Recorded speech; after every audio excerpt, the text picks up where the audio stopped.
Hello and welcome. Welcome to another edition of Atlas Live. We are glad that you could join us tonight. And tonight, we hope that you will enjoy the topic because it is one which we often mention in various different ways. We cover some of the so-called spiritual paradoxes in many of our live streams or discussions, or perhaps on Facebook, and some of our memes that we've created. We attempt to address some of the more pressing spiritual paradoxes which can cause a fair amount of discomfort for the mind, confusion, but more importantly, some of these apparent paradoxes offer an opportunity for the ego mind to arrive at its own erroneous conclusions as what these apparent paradoxes or apparent contradictions of spirituality, what they mean. What is in the final analysis, what is the conclusion that we draw in terms of how do we live our lives practically with this contradiction? How do we deal with this contradiction? Because the mind wants a definitive answer. The mind wants to know, is it A or B, this or that, black or white? That's the way the mind works. The mind wants a definitive answer. And in absence of a definitive answer that the mind can understand, the ego mind will invent its own answer. The ego mind will arrive at some conclusion that satisfies itself and removes the discomfort of the mystery. It alleviates that discomfort because the mind doesn't like to be uncomfortable. We all know that about ourselves. Our ego prefers comfort and security. And the comfort and security, which is afforded by beliefs, are one of the primary modalities of comfort and security that the human machine seeks, meaning the intellectual animal believing itself to be a human being seeks. So in the presence of spiritual paradoxes, the starseed, the light seeker, the light healer, the new ager, the aspirant, the initiate, whatever you want to call someone on the path or someone who's drawn to spirituality,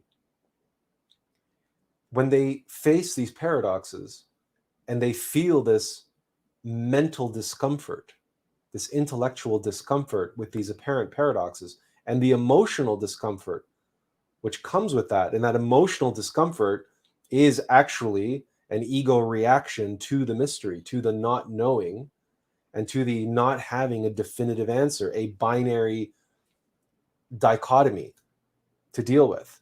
Yes or no, this or that, good or evil, for example.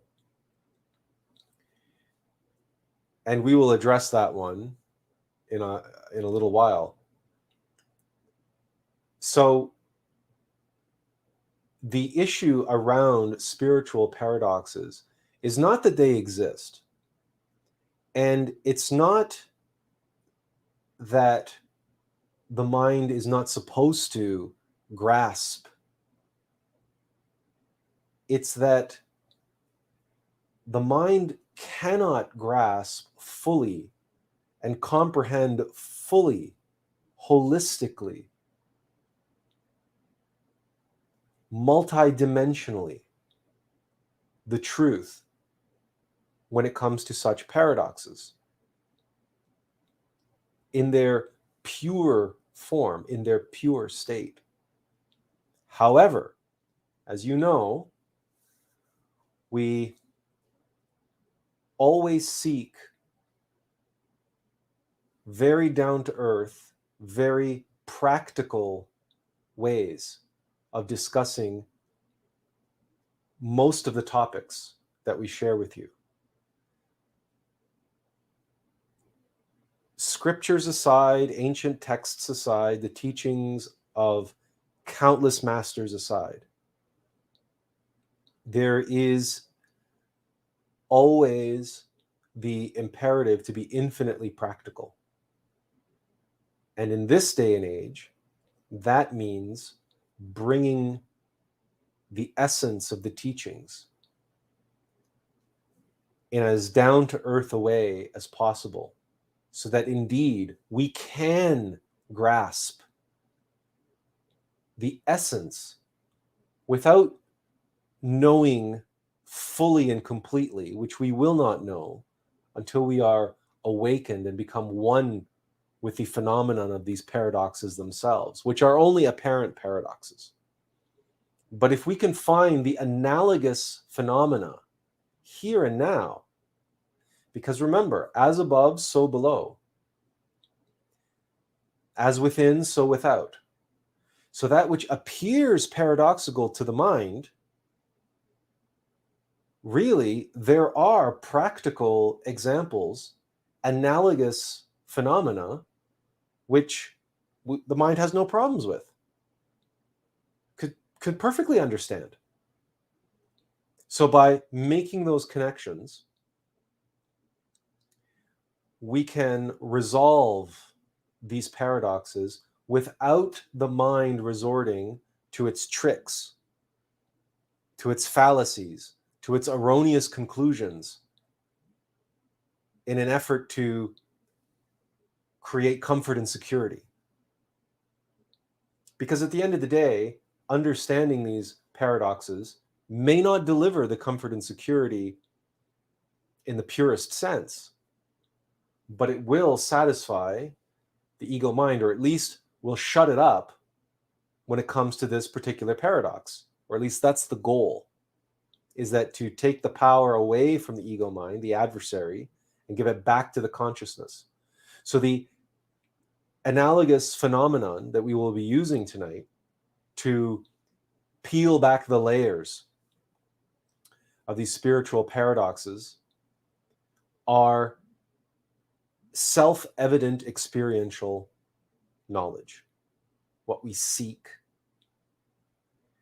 And very much, again, we are doing this because we encounter time and time and time again, especially on Facebook, especially in spiritual groups, esoteric groups, self-styled light workers and indigo children and starseeds, and they have all of these different names and expressions for themselves, Reiki masters and spiritual this and spiritual that. And yet they have not comprehended any of these most fundamental and, to the ego mind, troubling contradictions. And so they've not comprehended them. What they've done is they've allowed their ego mind to hypnotize them with clever tricks, clever answers, or nihilistic answers, or mystic pride has given them the answer. And we will go over some of these. And it's important for all of us to know what these are, so that when we encounter individuals who are falling victim to their own ego mind's way of dealing with these paradoxes, we can offer them a different perspective, a superior perspective, a perspective of consciousness, not of belief, not of theory, not of conjecture, not of something that somebody wrote in a book somewhere, but here, now, together, we will explore and we will together comprehend these analogous phenomenon, and so unravel the essence, the essential truths behind these paradoxes. So let's begin by arranging our desktop here so that we can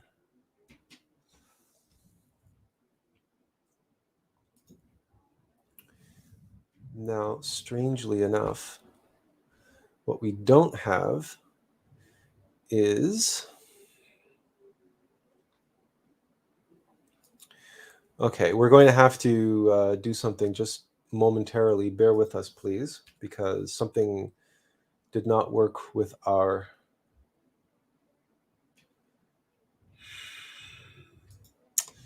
something, of course. Use presenter view. Yeah, we clicked that from beginning. Where's our presenter view? Okay, there's our presenter view. All right. And we're back.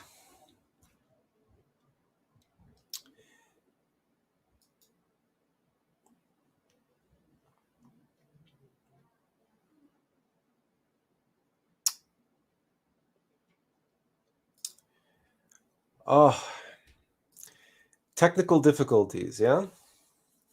They are a wonderful thing. There. Now we're back, or at least we should be. All right. Okay. So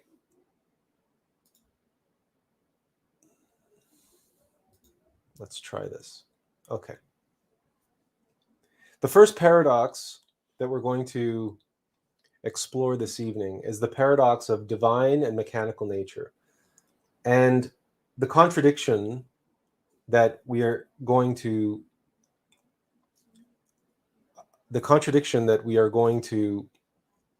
address is this question: isn't all nature divine?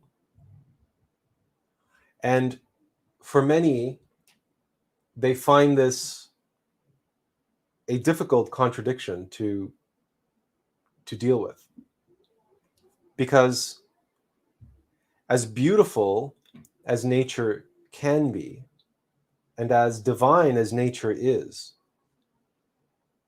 we all know that nature can be cruel, nature can be violent and chaotic, destructive, and harmful in many, many ways.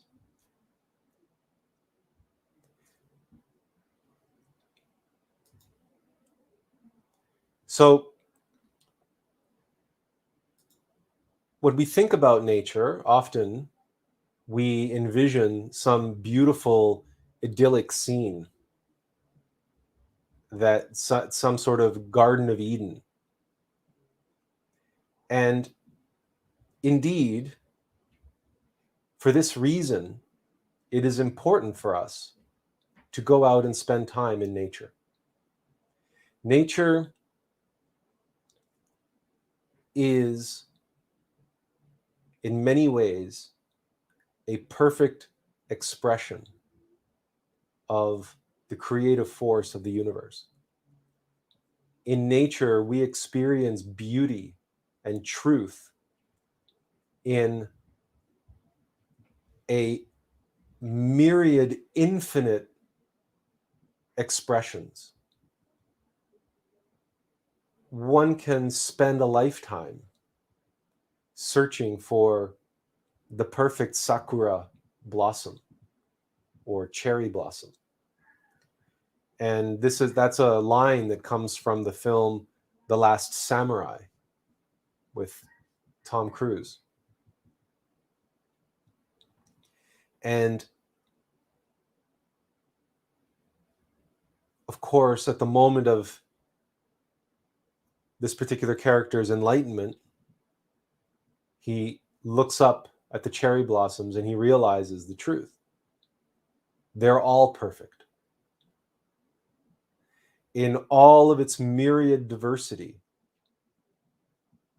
all of the flowers, all of the birds, all of the mountains, all of the trees are individuated expressions of the perfection that we seek on the spiritual path.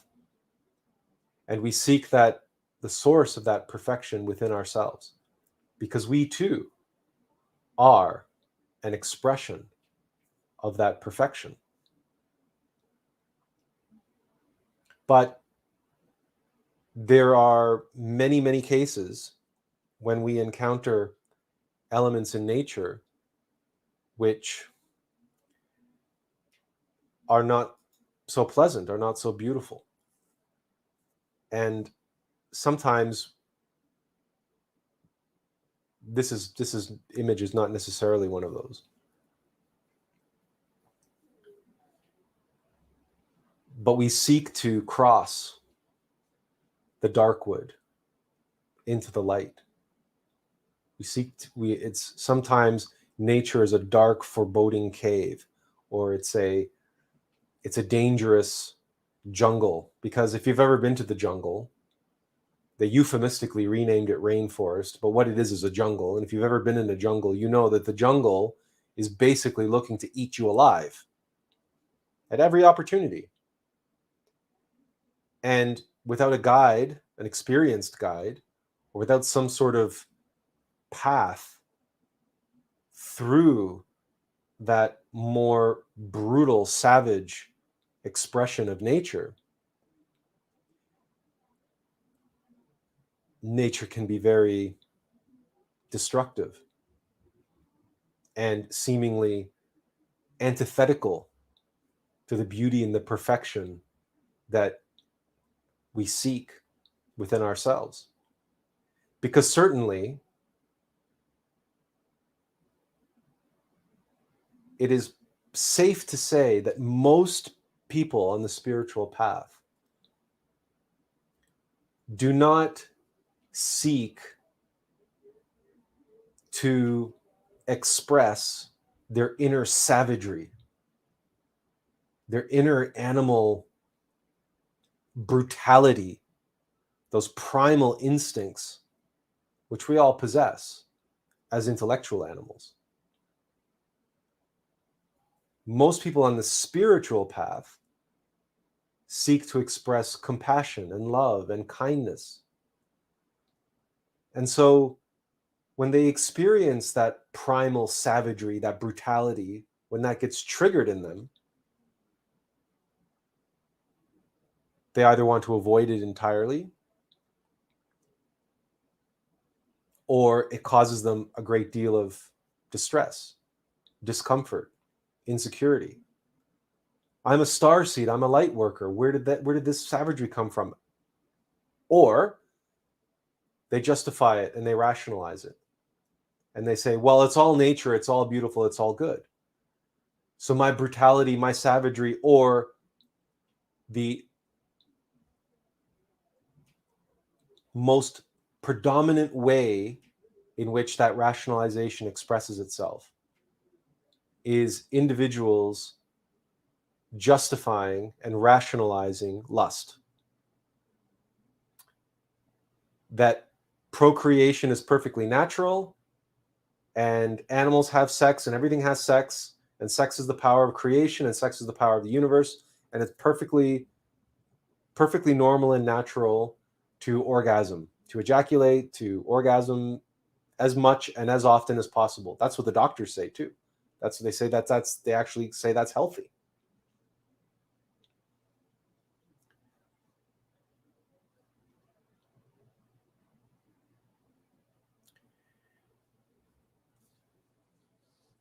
So this is a real contradiction. This is a real paradox that people face.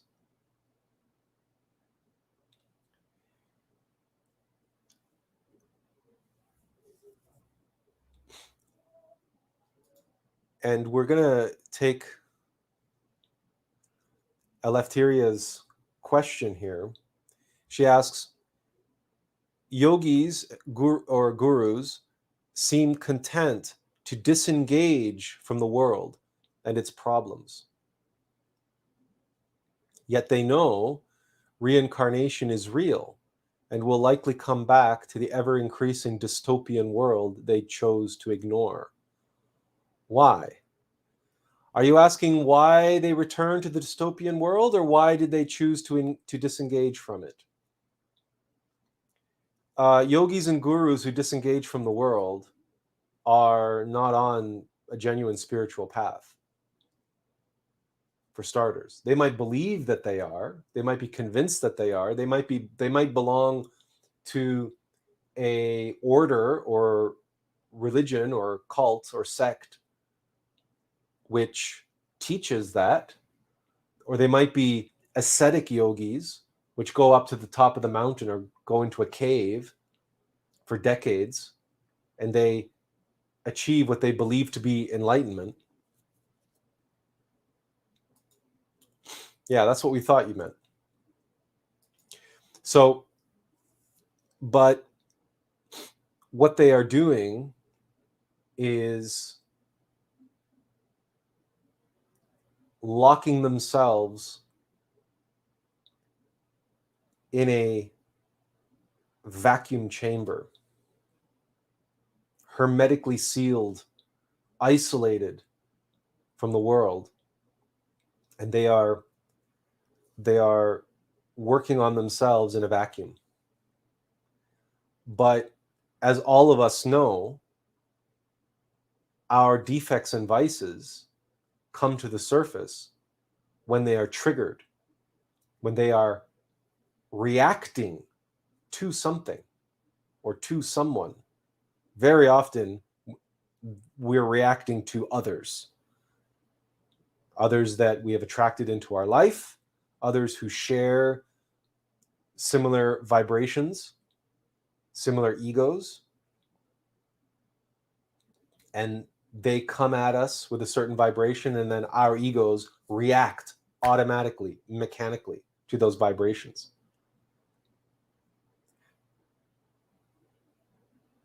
So individuals who go up to the top of the mountain and believe themselves to be enlightened, very often those gurus, those masters, if they come back down the first day, they realize how little progress they've made.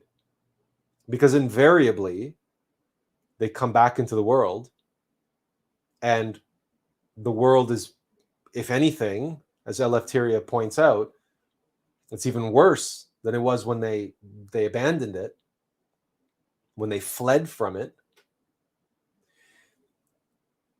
The desire to become an ascetic is a desire.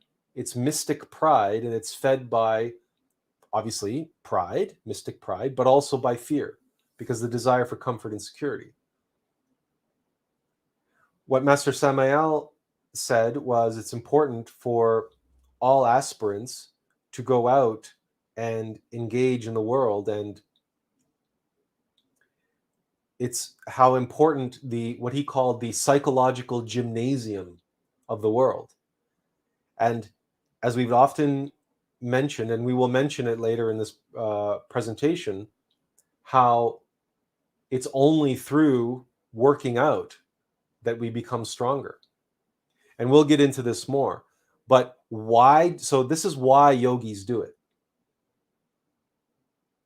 Right? They do it because they believe that by isolating themselves from the world, they can focus on themselves and focus on God and focus on their enlightenment, focus on their meditation, on their yoga, etc., etc., etc.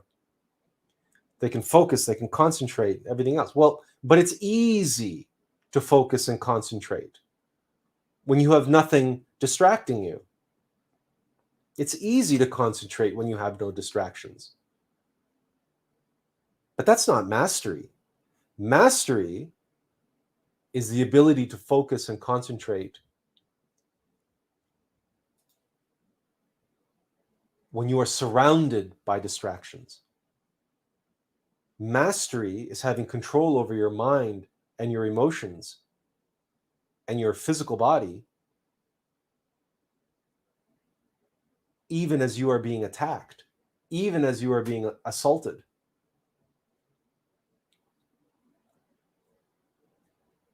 So without those attacks, without those adversarial conflicts, we don't know what we're capable of.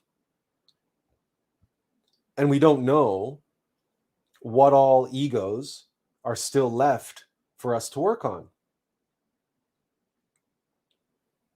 Because with the comfort and security of an ascetic lifestyle, sitting atop a mountain or in the cave, without a care in the world, just focusing on self, and having samadhis and, and being able to go 30 days, 90 days, 180 days without food or water. This is what ascetic yogis do. Getting extreme control over their physical and mental and emotional state. Extreme.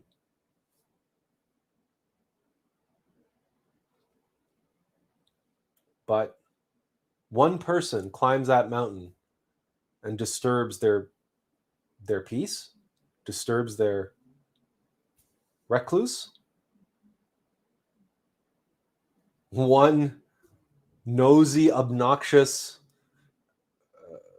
gregarious individual, and poof, all of that yogi's hard work just vanishes as they feel their frustration and their anger and their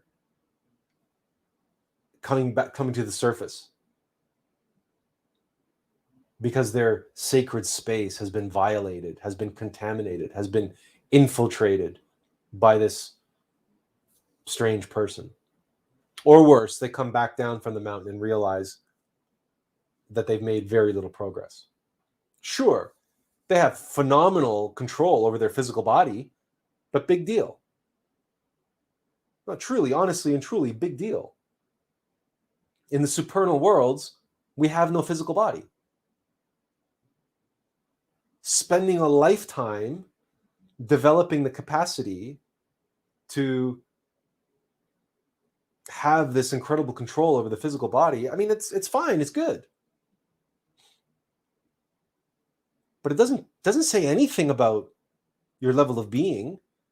It doesn't say anything about your egos and how you conquered your egos. No, it just means that you've become very focused and concentrated in being able to control your physical nature, your mechanical nature. You can be completely mechanical and have fantastic control over your mechanical body.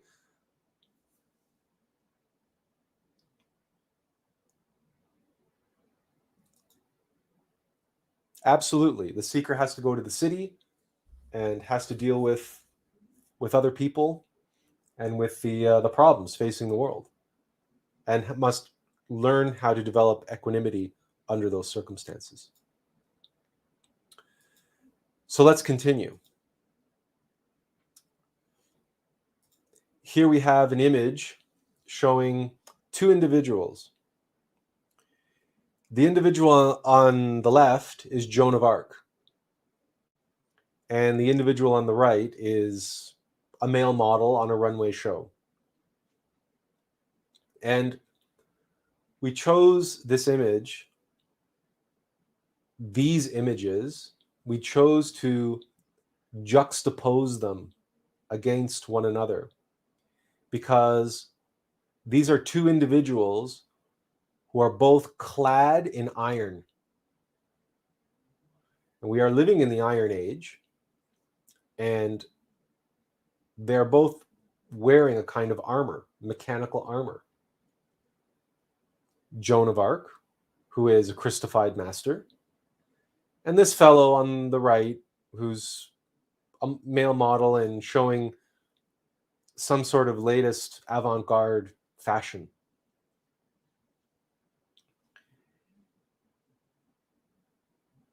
Mechanical nature itself does not determine the level of our being.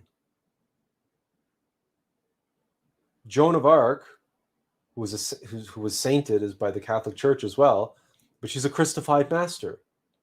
She wore armor. She carried a sword. She went into battle.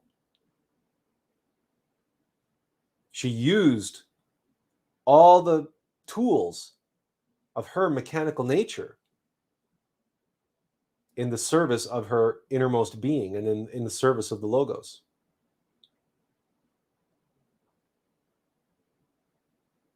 There is no contradiction in the life of Joan of Arc. She did what she came here to do. But at the same time, on the right, we see there's no guarantee that mechanical nature is going to make of all of us a Joan of Arc, a Bodhisattva, a resurrected master. Because the fellow on the right, that image shows how most of humanity functions as mechanical nature, with all of these mechanical pieces in a kind of chaos inside of them. Mechanical nature itself can serve divine nature and does serve divine nature, but in itself, mechanical nature is not divine in and of itself. It is, but it isn't, because it will not make of this fellow on the right a bodhisattva. Mechanical nature will not do that. Mechanical nature does not produce an awakened or self-realized soul. On the left, Joan of Arc is not a bodhisattva, is not a Christified master because of the armor she wears, because of her mechanical nature.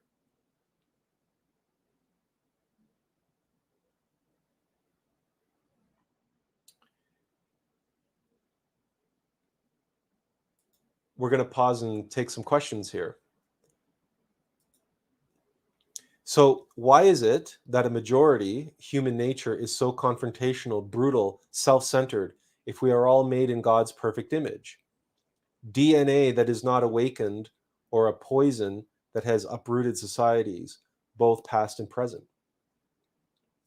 It is precisely because of mechanical nature. Because egos work for mechanical nature. It is because of lust, greed, anger, fear, envy, pride.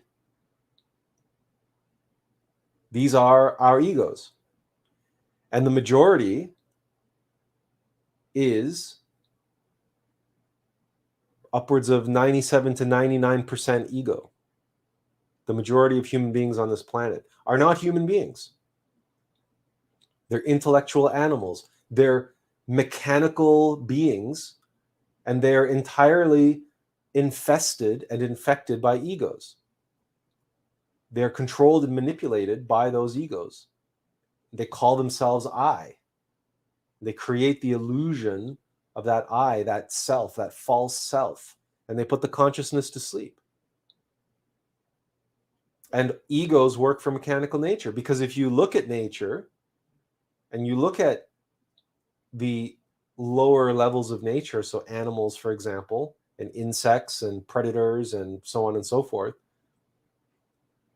you look at their brutality and everything else, you realize that fear on the level of animals is an absolute requirement. Because predators and prey need to know when they're in danger. So fear provides them that. Animals need to know when it's time to procreate. So lust provides them that. Pack animals, lions, for example, or wolves. Well, lions, we even call lions a lion pack. We could even call it a pride. So whether it's a wolf pack or a pride of lions, they need to be able to organize themselves in some sort of social structure. with the alpha, with some sort of social structure of leadership. There needs to be an alpha male and an alpha female. And what provides that? The ego of pride. And so those egos are also within us. But this humanity is fallen, and we've fallen so deeply, so far into those egos. And that is the answer to your question.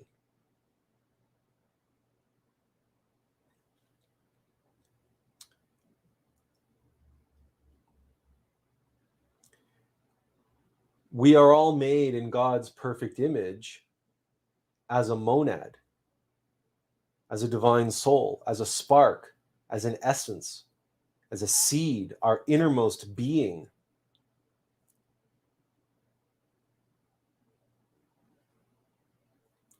We'll cover this in a little bit. Roy asks, the warrior of inner spirit and warrior of the materialistic world, the monad and the robot. You may be making reference here to the analogy that we often use between Iron Man and Ultron. How the Iron Man suit is just a mechanical suit that has this AI in it called Jarvis. And they serve Tony Stark. That's mechanical nature. That is our mechanical nature, Dylan. Right? We have a personality and we have this physical body. That is what mechanical nature gave to our innermost being, our innermost Tony Stark, the hero of our story.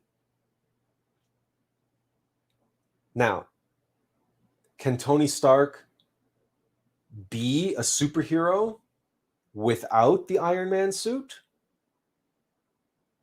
Frankly, no, not really. It's the Iron Man suit and that gives him the vehicle through which he can perform all of his heroic deeds, all of his heroism. And the artificial intelligence of Jarvis in that suit is indispensable to him as an ally, as a servant. But how many people on this planet are aware of their innermost Tony Stark? How many people on this planet live their life day to day, moment to moment, in the service of their innermost hero? How many use the mechanical armor and the AI, their intelligence, to serve what they perceive as their own desires? This is the archetype and the allegory of Ultron. Ultron, who is an abomination and a creation of Tony Stark, when the influences of the Tesseract, we're going to call the Tesseract here, is analogous to the ego,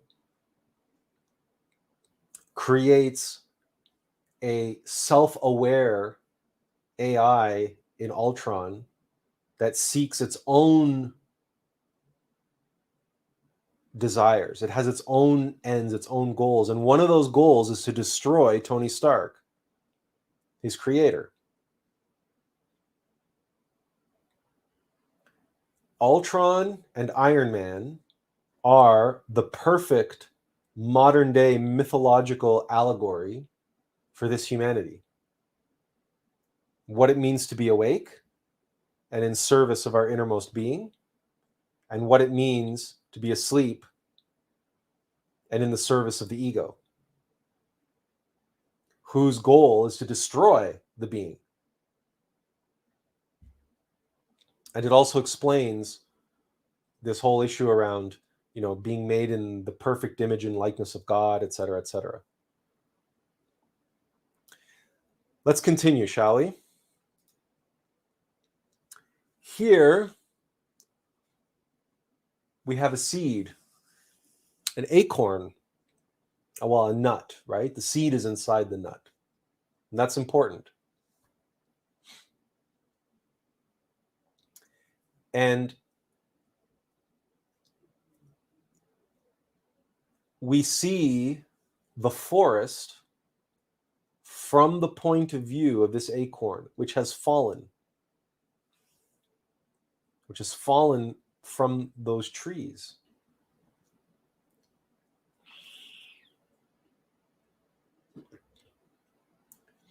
And the acorn says, well, look, I fell from those trees. I'm made of the same stuff of trees. I even have tree DNA inside. I must be a tree.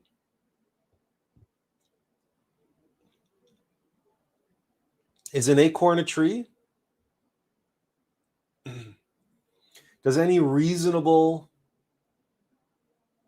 application of objective reality tell you that an acorn is a tree?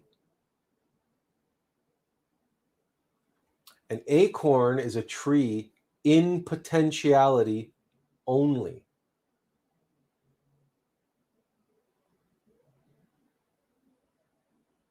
And how does an acorn become a tree? Well, it has to fall to the ground, and it must be buried. Its shell must crack open, and its seed must germinate, must sprout. In other words, the seed must die. The acorn must die. It must cease to become an acorn.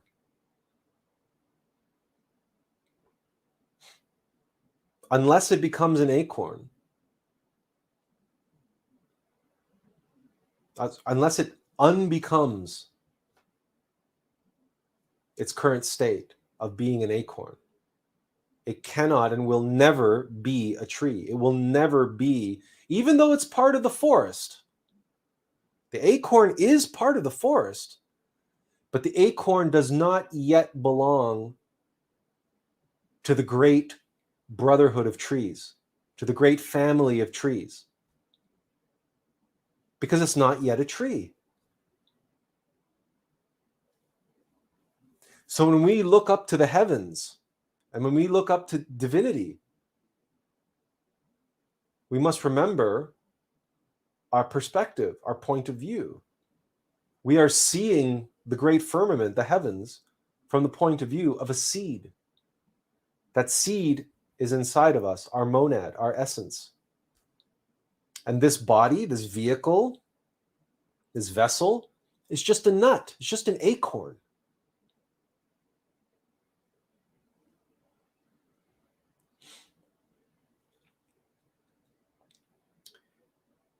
This is what the starseeds, self-styled, self-called starseeds, fail to recognize and refuse to accept. They want to believe that they're all one with the universe already. They're all God already, because it's all God. It's all nature. God created everything, and everything is God. So therefore, we're all one with the universe, and we're all one already. They forget what Michelangelo said. I saw the angel in the marble, and I carved until I set him free.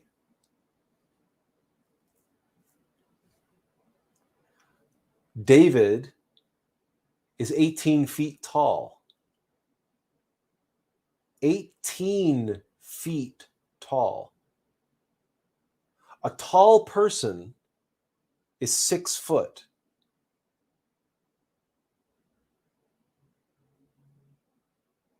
David is 3 times the height of a tall person.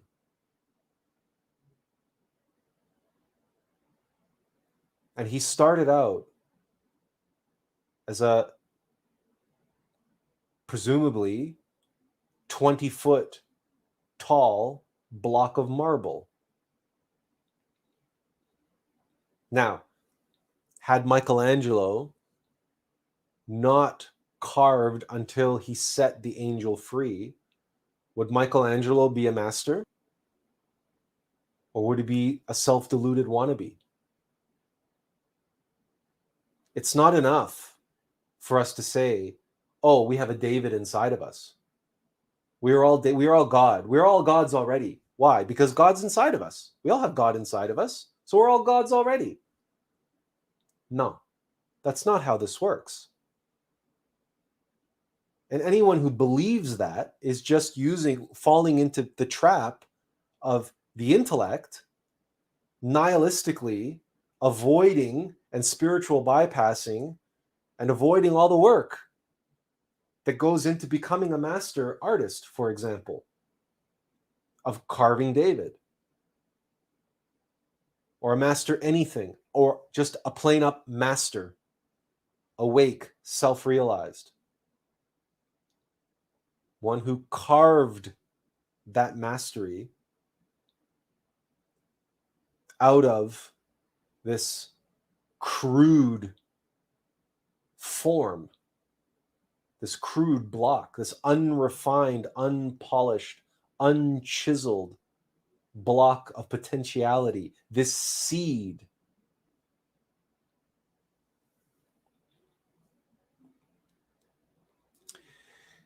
Ramon says, the armor can also be seen as the protective mechanism of the human soul, the superior man that we must incarnate through sexual magic. The armor is not a protective mechanism of the human soul. The human soul requires no protective mechanism. The armor is a vehicle. It's a vessel for the humans, for the divine soul to be here now in 3D space, experiencing this 3D reality. You need a vessel, you need a 3D vessel to be in 3D space and experience as a character in that virtual reality MMORPG. That's what the body is. The divine soul requires no protection, because the divine soul really has no fear. We have fear because, and as so long as we possess that fear, our divine soul, our innermost, is going to be trapped on this plane of existence, trying to work out and liberate itself from that fear.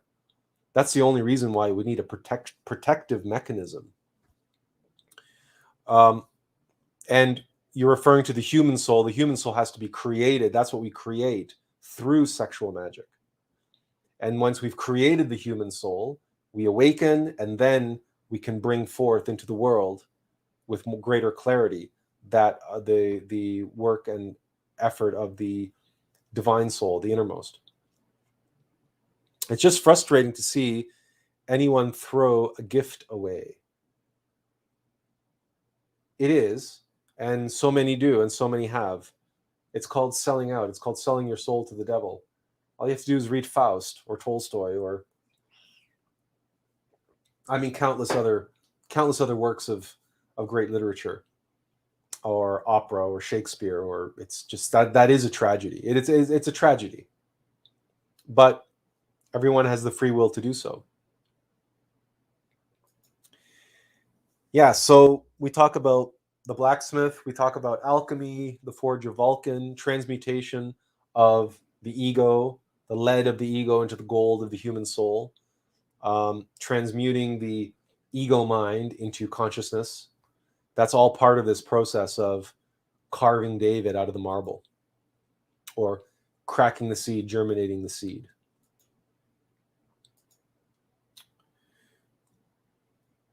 So when we talk about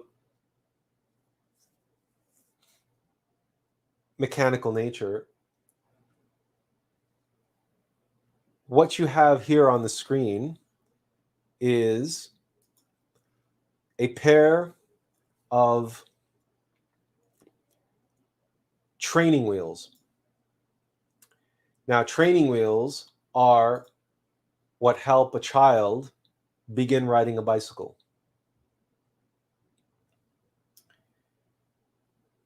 And perhaps you experience this, or you've had children that have had training wheels. Now, the question that we ask is, are there any training wheels in the Tour de France? This is a photo of the Tour de France. It's the most difficult bicycle race, the most prestigious and the most challenging in the world. And they go all through the Alps and the Pyrenees, climbing mountains every day, every stage, another, I don't know how many kilometers, up and down mountains. Do you see any training wheels there? Now, in recent years, there have been tremendous blood doping scandals, or doping scandals around the Tour de France.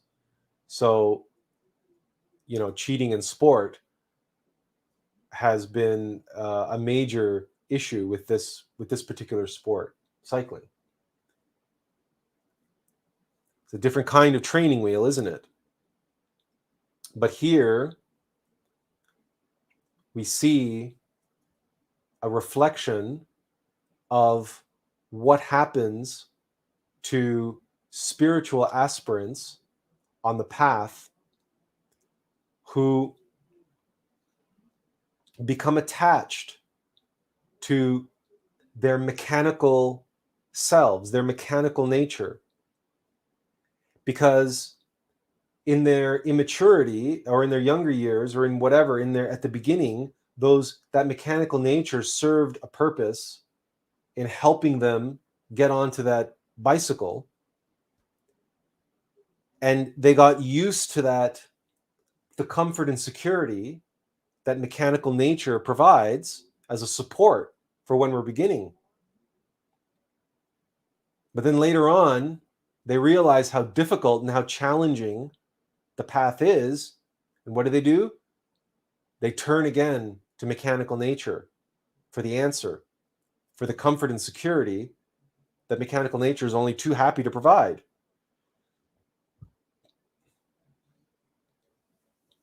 So while how we should view mechanical nature in our effort to reach the heavens, to reach the stars, what we should view mechanical nature as the multi-staged rocket, which provides us the vehicle to get us to higher levels. But as soon as a particular booster rocket is no longer required, we need to be able to let it go. We need to discard it. It no longer serves a purpose. Mechanical nature must return to nature. Everything that mechanical nature gives us is subjective.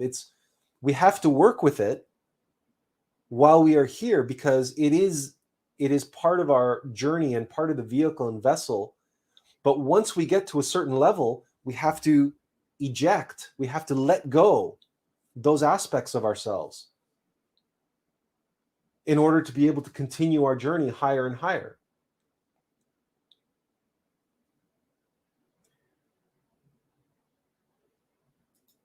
But of course, many cannot let go, and many fall into traps that are set and are awaiting them by mechanical nature itself. And this, of course, is one of them, the magic mushrooms, the psychedelics. Because again, for some, they need an on-ramp at the beginning, like the training wheels. They need a way to get on to the highway. We all need a way that we are introduced to the path, that we are introduced to the work, that we have our first spiritual experiences, or whatever the case may be, that got us, that we had that moment of clarity, that little awakening, that little shock, that conscious shock that aroused our sense of being to this notion of there's something higher, there's something more. And for some, that arises in them after they have their first psychedelic experience. But if we've asked this before, to get onto the highway, how many times do you take the on-ramp? Because if you keep taking the on-ramp,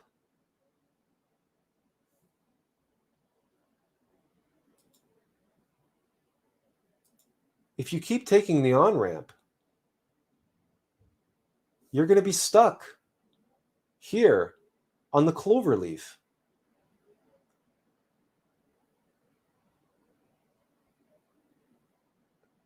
So mechanical nature is this double-edged sword. It's this duality.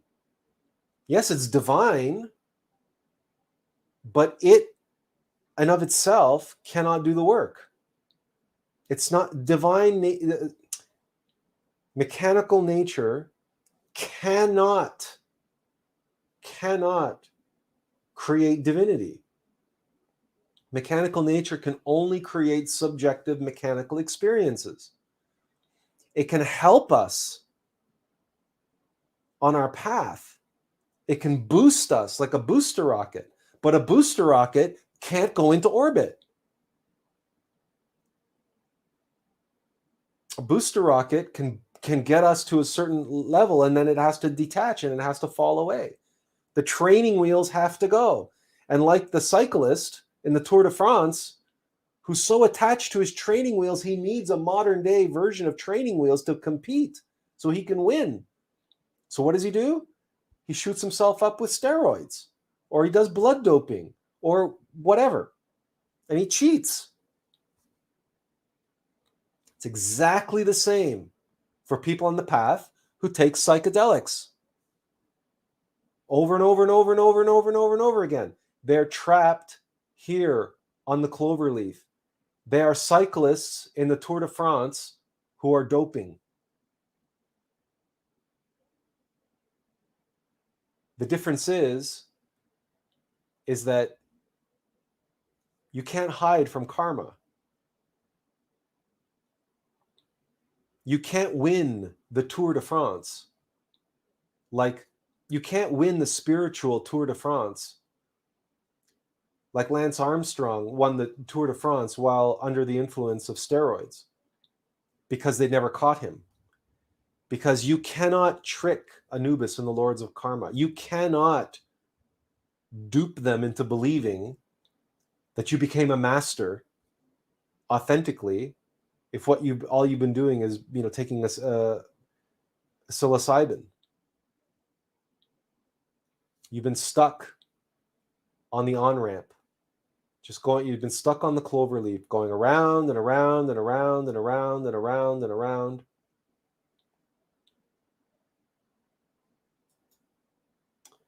And you remain stuck as an acorn, as a seed.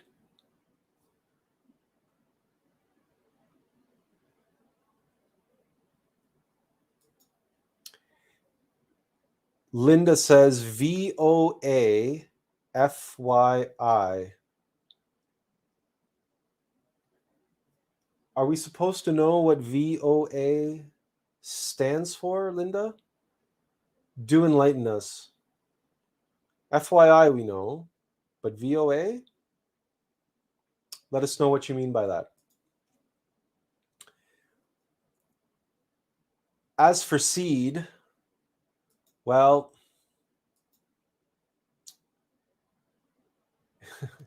those of us who have been around our live streams for a while knew this was coming.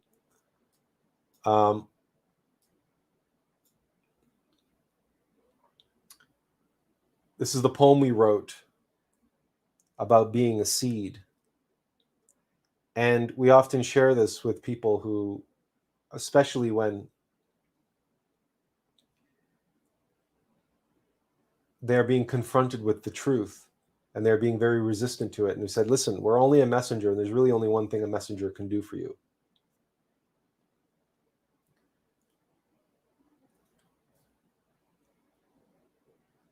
When I awoke to find myself in the earth, bereft of truth and with so little mirth, nearby a cooing was a dove, small paws a stomping from above. Where is this place? I thought aloud. Right here, chirped back a voice quite proud. Good sir, I begged, confused as hell. What is your name, kind sir? Do tell. Mercury, say some quicksilver. But to you, wee seed, I am Ratatosker. Well met, good squirrel. Might I inquire, why do you bury me in this mire? 'Tis my duty, wee nut, since you ask, to serve the ash, my noble task. Running roots to branches leafy, I impart the word, albeit briefly. Then tell me, courier, goodly sprite, why do I suffer in this awful night? You fell from leaves, that much is true, and now I'm here to bury you. Then ask of them for me or charge, what is my place in the world at large? Bring a reply to a message, say you? We live to scamper, oak, ash, or you. And with that he was gone in much more than a dash. Before I could think, he was back in a flash. Don't ask us, say the leaves, we work for the bough. Shall I ask the branches if they know who art thou? By the time I said do so to my rascally friend, he returned with the news that might never end. They say it's not up to us, we work for the trunk, yet me knows there's an answer, so get out of your funk. But I did not hear him. My spirits were sunk. How could I continue? On dismay was I drunk. Roots are my master, says the trunk on this day. As I depart again, let go your dismay. Just then I was moved, stoked fire by some bellow. What just happened, said I. Report, my good fellow. Relax, my dear seed, lest your shell become broken. Everything is fine, Needhogger has spoken. Hidden is she in the 3 roots of Yggdrasil. This wisdom, declared she, I serve the great eagle. Then fly like the wind, dear rodent of fire, and answer the riddle, my one true heart's desire. With pleasure, my lord. And again he was gone. The heavens we serve, great eagle hath shone. But by my shell, this game is getting long in the tooth. Long is the path up Yggdrasil, forsooth. My apologies, dear rascal. Ratatosker, you knave! Beg pardon, good sir, good squirrel. Can time we not save? Does my speed not suffice, you impatient speck? Here my sore paws, and your pain in the neck. Forgive me, good messenger, but how will you ask the heavens to answer and be taken to task? Great eagle hath asked them, and to me he conveyed. The earth was their answer, and to you now relayed. Good Lord, to rest will this never be laid? Thank you, good squirrel. May this great debt be repaid. So I asked the good earth, surrounding myself, if it would be so kind as to reveal my true self. We serve the sun, rumbled she mightily. Under command of the moon, she added begrudgingly. Good sun in the sky, will you not hear my call? Reveal my true purpose, oh, why did I fall? Once again did the squirrel up the tree run, and return with this answer, not just for fun, but surely our answer can only take you so far. Thus we return to the brotherhood of the star. So close did I feel to the answers I sought, yet so far were the stars, great eagle or not. Relax, said Ratatosker, even though I do not. Patience and virtue are siblings, are they not? Back up do I fly, and great eagle thereafter, return to you I will, with news of hereafter. In good time my faithful messenger returned. The brotherhood serves space, was what he had learned. And who does space serve? I asked in a quip. Ratatoskr departed, his tail like a whip. Ages went by, countless lifetimes, we confess. Space serves the light, no more and no less. Then surely, good messenger, the journey's near end. For whom but the light can the final word send? I shall up Yggdrasil again, dear Master Ash Essence, that you may realize at last, and of all this make sense. Strange patience welled up as never before. No longing or worry or thought for what was in store. Just sitting and waiting as I did before, not expecting a knock or to answer the door. Not thinking, not doing, no grandiose galore. Just being in earth, no less and no more. Then out of the silence came a cooing the dove. We are whom the light serves. We are pure love. We've been in the nous atom, in seed within song. Fear not, son of Ash. We've been with you all along. My shell it cracked open. My heart swelled like the sea. If a seed ever had eyes, mine cried joyous and free. The sun in my heart, the stars in solidarity, the inner Akash received limitless light within me. Great eagle above, his consort dragon below, faithful squirrel betwixt them, great Mercury, we know. Our prayer had been answered, our dread wanting belayed. Great hell had come knocking and would not be delayed. Ratatoskr gave hell 2 coins squirreled away. Into hell would we sink until at least the 3rd day. We thank you, great dove, kind source of the light. We go in peace and enjoy without any fright. And die I did there, bathed in love's delight. With all of love's blessing, I passed into hell's night. Some time later broke round a little wee sprout. It struggled and suffered and grew itself out. Now we are here, an ash at love's behest, not thinking or doing, just being our best. No care in the world but that of love's deeds. Ratatoskr and I, here, planting more seeds.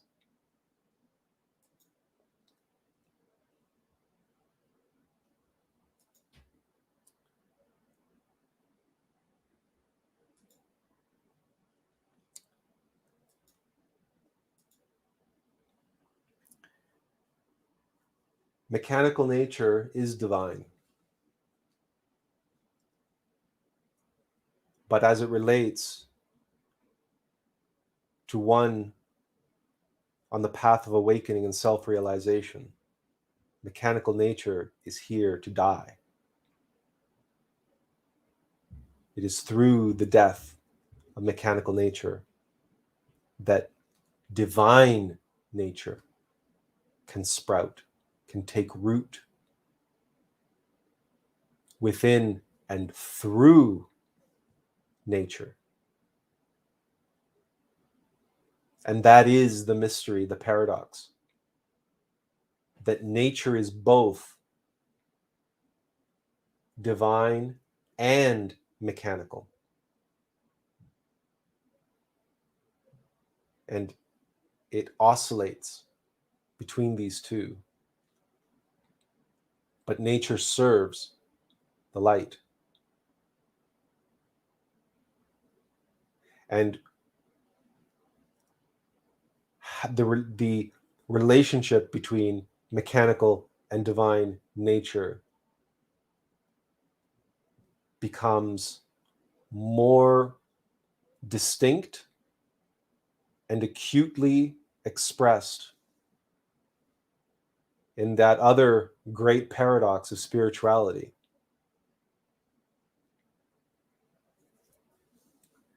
Good and evil. Because like the question of nature, isn't all nature divine? The same question applies Isn't it all good? Isn't it all God? So there really isn't any good and evil, is there? We talk about beyond good and evil. We talk about the Tao and beyond the Tao. And we'll get into that in more detail.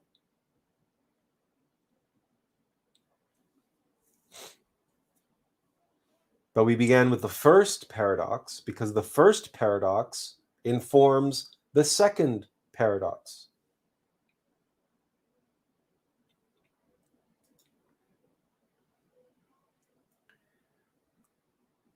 God and the devil. Satan, the adversary, evil, the Black Lodge, the White Lodge and the Black Lodge, locked in eternal conflict. Shown here, arm wrestling. Are they really arm wrestling? Or there are two bros greeting each other and holding hands? We'll leave that you to decide. But it's a problem. It's a challenge that many people face, that many people struggle with.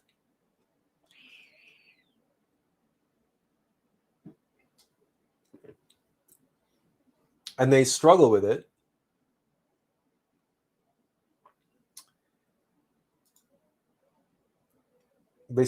it for various different reasons, but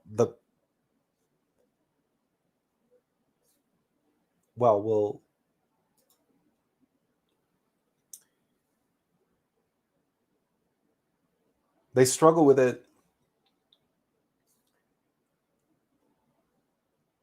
because they experience both within themselves and around themselves and in the world. And they're trying to make sense of how it is that God allows all this evil in the world to exist. And then along comes the Tao Te Ching, and they read that and they said, okay, perfect balance and beyond good and evil, and what's evil today can be good tomorrow, and all this constant motion and transformation and transmutation of one to the other.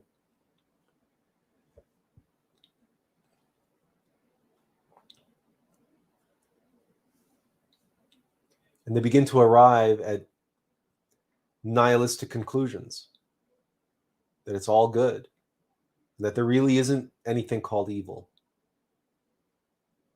If it is all in the service of God, and there's no such thing as good and evil, and if it's all beyond good and evil, the truth of it all, then anything goes. And again, it's like where the ego mind wants to go with this question of nature. Well, it's natural, it must be good, it must be fine. It's part of nature. God wouldn't have made it that way if he didn't intend us to behave that way, or God wouldn't have made magic mushrooms if he didn't intend us to take them. God wouldn't have created the orgasm if he didn't intend us to have the orgasm as much and as often as possible.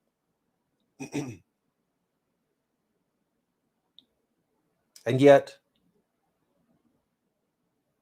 any true initiate on the spiritual path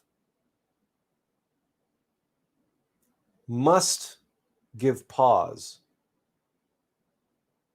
and say, really? It's possible for a man to rape a woman? Ergo, men should rape women as much and as often as possible? Or that pedophilia seems to be a thing? But because it's all good, there's no such thing as good and evil, then why should pedophilia be illegal? There are people arguing that as we speak in Supreme Courts in the United States at the state level. It has not yet escalated to the Supreme level, but it's already in the state level in the Supreme Courts in the United States, that pedophilia is just another sexual orientation. It's that the P belongs in the alphabet club. LGBTQ plus S, whatever, how many other, we can't keep up with the letters, but we're watching the P letter carefully. There are, because this is, you know, it's not evil. It's just another sexual orientation. We are all made in the image and likeness of God. Ergo, if someone is born interested in younger flesh, then surely that's natural, and that's God intended them to be that way.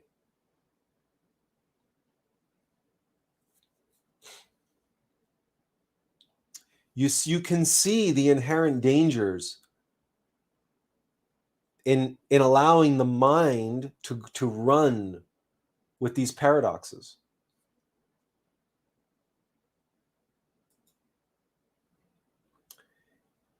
Then we get to positive and negative. There are countless books, not just in the New Age movement, but in the self-help movement, in the business management movement, in the coaching, you name it, for weight loss, for success, financial success, everything. This whole idea that you must focus on the positive. You have to be positive and be positive and be positive and be positive. And positive thoughts and positive emotions and positive this and positive that. And positive affirmations. Positive, positive, positive, positive, positive.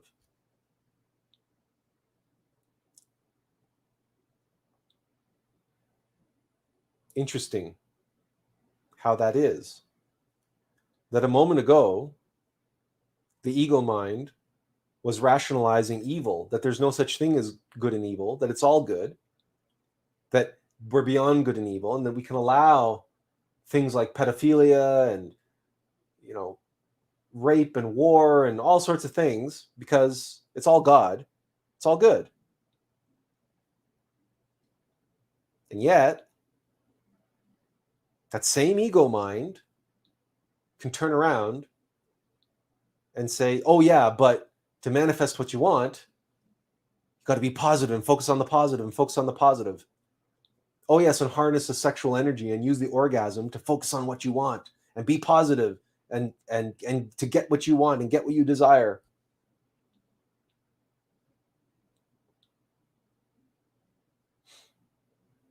How do they square that, where they're going to avoid all the negative here, but then over here they have no problems with it. There is no negative. All of a sudden there is no negative.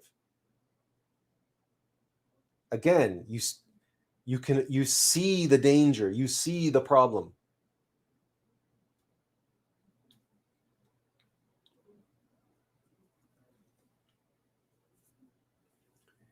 We spoke earlier of the yogis who go off into the mountain to avoid this negative, to avoid the world, the negativity in the world.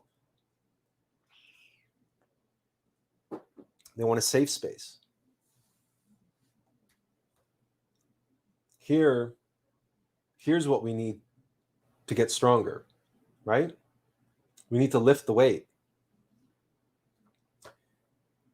Here's what we need to do, right? We need to climb the mountains. This is not easy. This is not easy. That mountain is not being positive at every step of the way. That mountain is trying to kill you. It's trying to make you fall. But if it wasn't trying to make you fall, how could you become a master mountaineer? What are you becoming a master of? What's the point of becoming a master of something that's easy to master? Is there even such a thing? Think of something that's really, really easy that everybody can do. Like, I don't know, like chewing gum. Is there such a thing as a master gum chewer? We don't know of such a thing. Perhaps there is, but we've never heard of it. Is there a master of going to the bathroom? Is going to the bathroom something that one masters?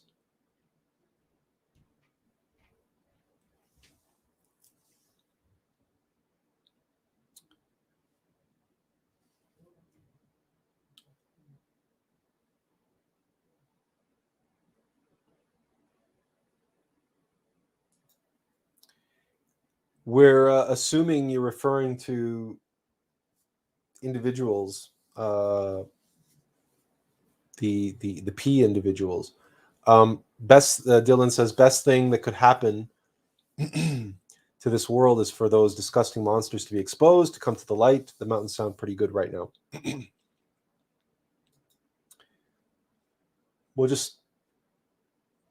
We'll leave that comment stand as it is, Dylan. We don't think there's anything we should add to that. Coming back to our mountain climber here.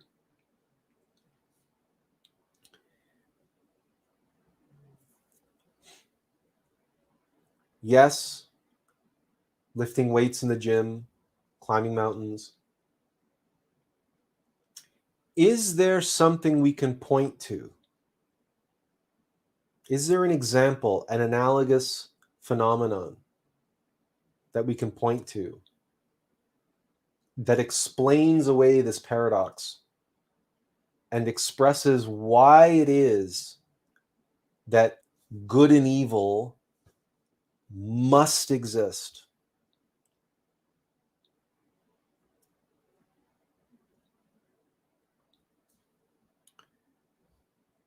Consider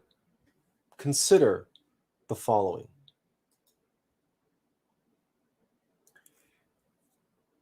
These are some slides that we presented at the SPPCA conference at University of Toronto. And don't ask us what SPPCA, it's a sustainability something. We can't remember what the ridiculous name of the conference was. Anyway, this is 2 years ago now that we presented this. But the alm of water is the analogous ultimate methodology of water. I mean, we've spoken about the alm of life in the past. This is the alm of life as it applies to water.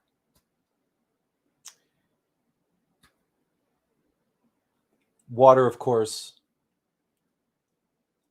has a cycle and has many forms that it can take. There's many forms of water. So we're going to focus on the alm of learning of water. And there are a number of different books, a number of different authors. For example, Masaru Emoto, which we're sure you're aware of this, applied different phrases to not petri dishes, beakers of water in a laboratory. He put phrases on labels on those beakers, and then he looked at that water under a microscope. Or you would freeze the water and look at the crystals of the frozen water. And what he discovered was polluted water obviously looked as one might expect polluted water to look. Here's dam water, Fujiwara dam water before prayer, and here it is after prayer. Oops, you guys can barely see that, can't you? Here, let me make that much bigger. Okay. And here's Beethoven's pastoral music, love and appreciation, thank you, spring water. And look at heavy metal music. Look at the chaotic structure of the water. Look at here's the you make me sick, you fool, right? And let's face it, you fool is not the worst thing you can say. But when we say words have power and words have meaning, it's not just the meaning that we ascribe to them. Unless you're suggesting that this water went to school and learned what you fool means in school, or was conditioned somehow to learn what you fool means, or what you make me sick means. So the postmodernists have it completely wrong when they say that, oh, all language is just based on conditioned meaning. It's no. We call it spelling for a reason. And this is the reason why we don't listen to heavy metal music anymore. We used to, when it wasn't good for us. We only listen to classical music now. We don't listen to modern garbage. We don't put garbage into our consciousness. We don't put garbage into our system. This phenomena was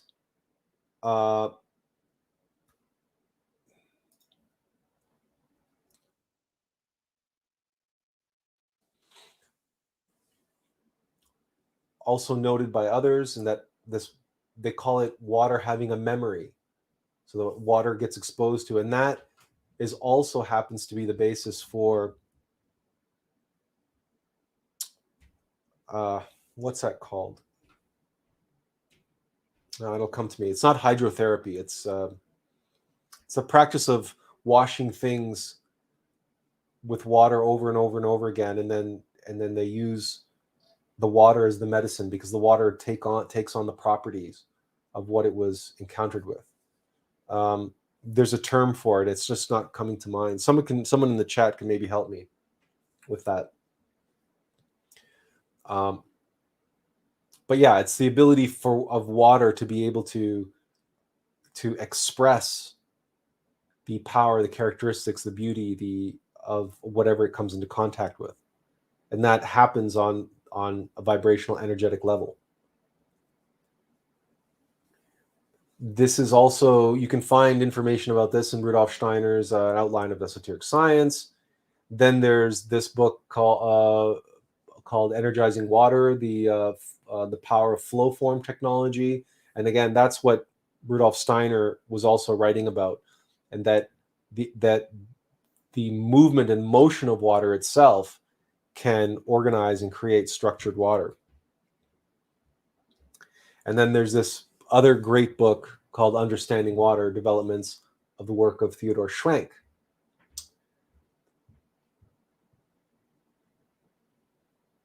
And really, what all of this is getting down to and getting around to, that's it. Thank you, Andrea. It's homeopathy. Thank you. Homeopathy is the practice of taking water and washing it over and over and over and over again.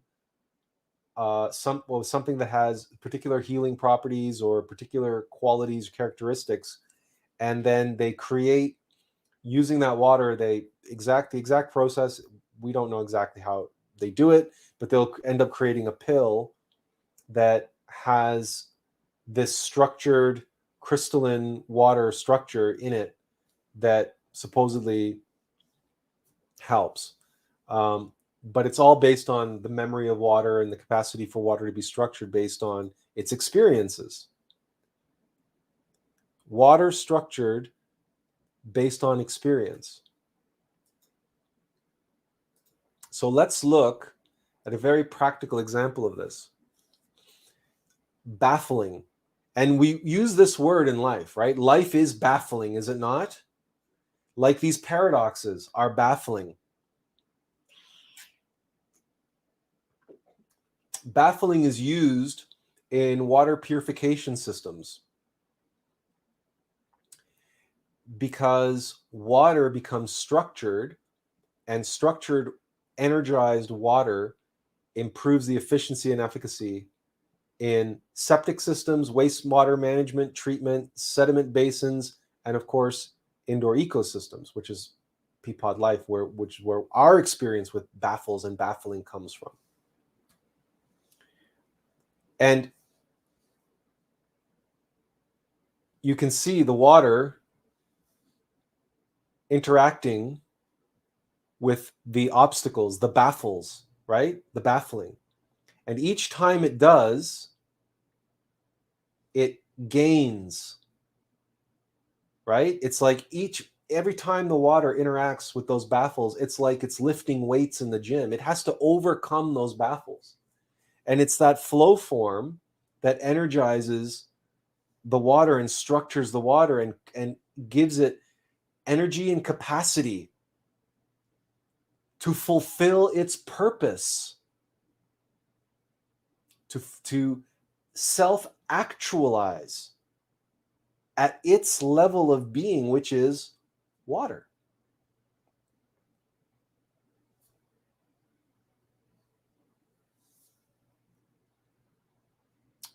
We were talking about the elements, like the elements on Friday. And so the physical element of water has so many qualities and characteristics and capacities and abilities which we take for granted. But its capacities and abilities are enhanced, energized. Why? How? By experiencing such flow forms as you see before you here. By overcoming baffles, that which is baffling to water. So this is the analogous ultimate methodology of baffling. And you can see how in depleted, unstructured water, pollutants easily find their way and stagnate and make water putrid and nasty and horrible. However, structured hexagonal water is mineral water. It's not pollutants in it, but minerals that are able to be carried in the water. So spring water, that's why mountain spring water is so alive and refreshing and energizing. Because the only thing that can be diluted into unstructured, depleted water is pollution. But structured hexagonal water can carry life-giving essential minerals, trace minerals. And again, here's a photo by Dr. Emoto comparing the two. The crystalline structure of water on the left, depleted, dead water, and on the right, energized, alive water. And it's the baffling which does that. That which opposes and obstructs the flow of water. Sound familiar? We also use baffles in our indoor ecosystems with Peapod life. So what is true for water is true for life. Self-evident experiential knowledge, which is gnosis in Greek, and the antithesis is, of course, hypnosis and ignorance. So whether you're learning computers or the piano or how to fly a plane, or you're working out in the gym, or you're studying, you're learning anything mentally, or you are trying to achieve anything in any capacity, in any human endeavor, there is only one way you can do so. You must experience tests, trials, and ordeals. You must constantly face that which is difficult, that which is challenging. You must constantly push the limits of your abilities. It is the only way. the analogous ultimate methodology of learning, the analogous ultimate methodology of baffling, the analogous ultimate methodology of the spiritual path. All phenomena develop and grow in this way. Evolution works in this way. Even Darwin's erroneous natural selection process works in this way.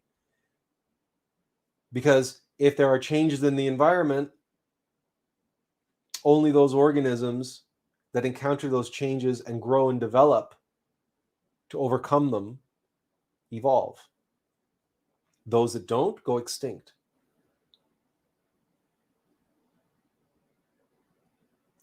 So let's look at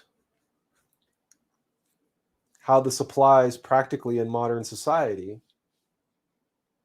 Look to our children. What are we teaching children these days? How are we raising children, especially here in the West? Here's a young child on a farm.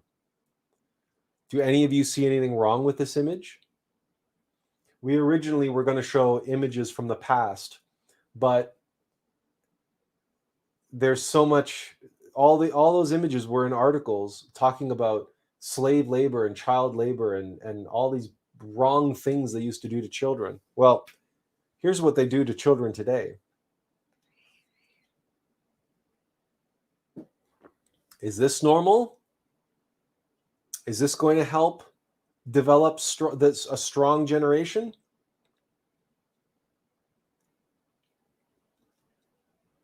Is this going to develop a strong, hardy generation of human beings? Or this? Comprehending what you know about water. What we just looked in water.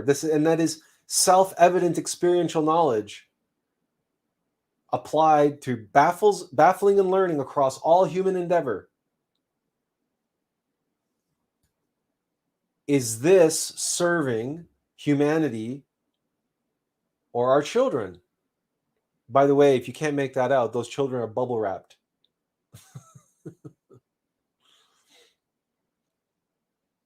They're waiting to get into the minivan, presumably. Now, with all of that understood, and it's unquestionable, when one actually observes the experiential knowledge of it, water becomes putrid and dies, poisoned, cancerous, useless, worthless, unless it goes through that natural system of baffling. By the way, nature does this with brooks and rivers and rapids.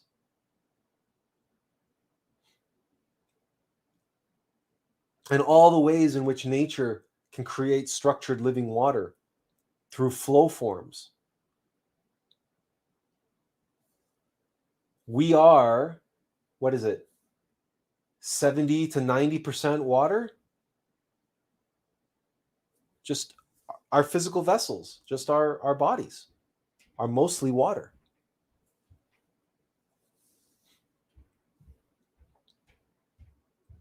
So with all that recognized, understood, seen, experienced, because we've all experienced something along the lines of this learning, whether it's computers, whether it's piano, whether it's flying a plane or driving a car or working out in the gym, or it doesn't matter.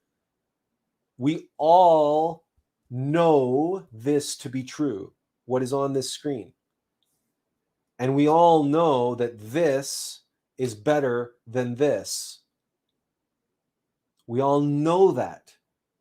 We don't understand that. We don't think that. We don't believe that. We know it. We know it like we know it like we know it because it's self-evident.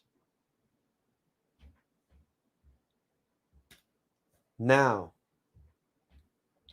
let us return to this question of good and evil. And let us use the analogy the analogous allegory that so perfectly encapsulates and embodies the experience in Malkuth, here the kingdom of good versus evil, of the White Lodge versus the Black Lodge.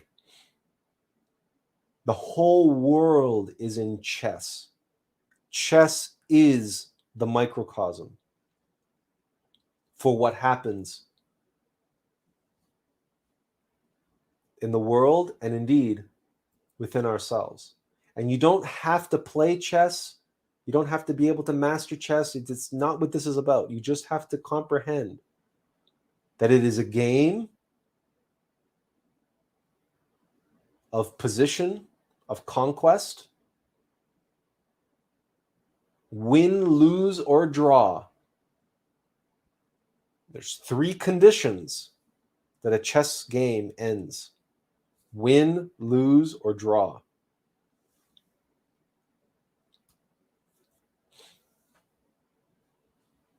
Now we come back to this question of the Tao and good and evil and beyond good and evil. To answer this question, again, let us put ourselves in a mindset of practical, experiential knowledge.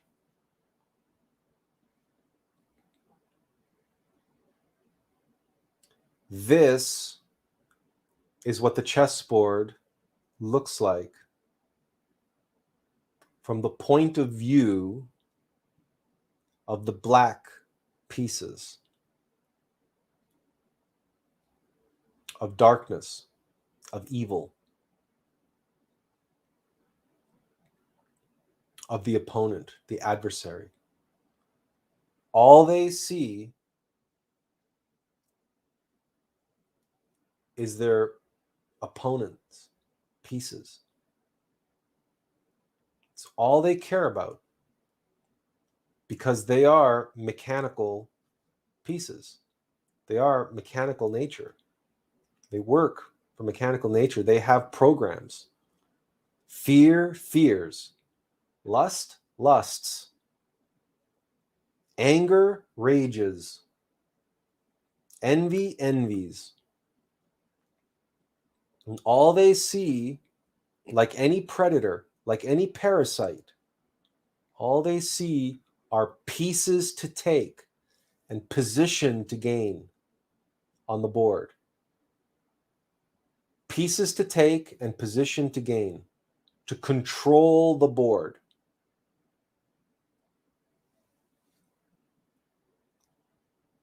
Now, let us look at the board from White's perspective.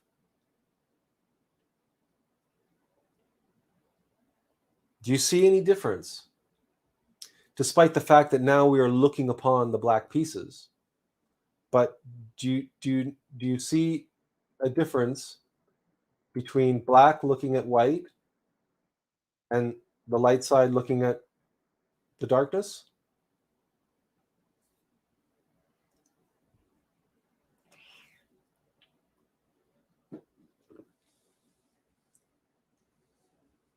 We'll give you a hint. We'll give you a hint. In this image, where are the black pieces?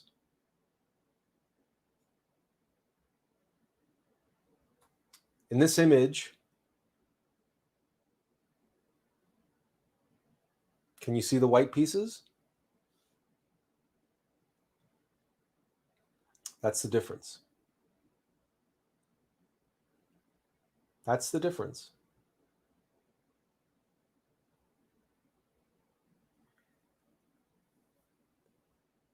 The adversary has nothing to gain by knowing themselves.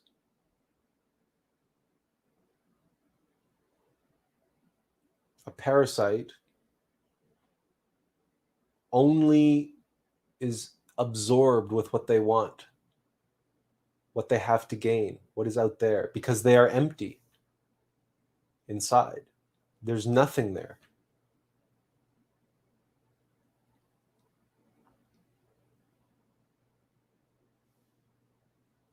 Here, the White Lodge sees, the White Lodge is coming from the perspective of the player.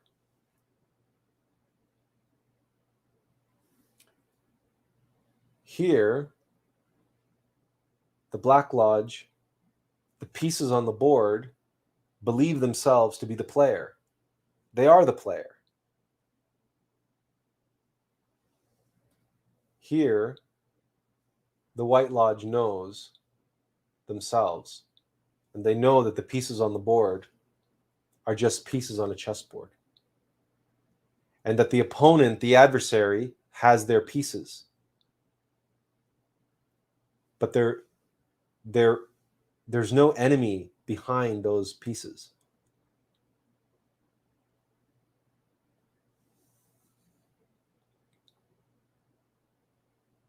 There's no enemy there. It's just baffles. It's just baffling. Evil is necessary. The adversary is necessary. You cannot play the game without the adversary. But the nature of the adversary is that it's mechanical. Whereas we are meant to be conscious and aware that we're playing a game. The adversary, we are prey. We are gazelle on a Serengeti. We are a doe in the forest. And they are the tick that's going to latch on to that doe and suck its blood, its life force, and maybe give it Lyme disease. But you see, this is how the Black Lodge sees us and sees the game. It's a space to control. The board they're here to control the board.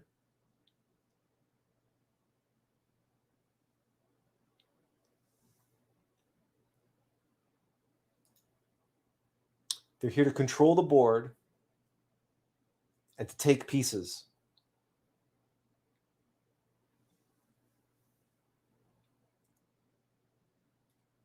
And the White Lodge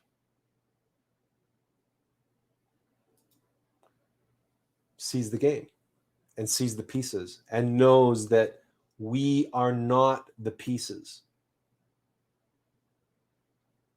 We are the player.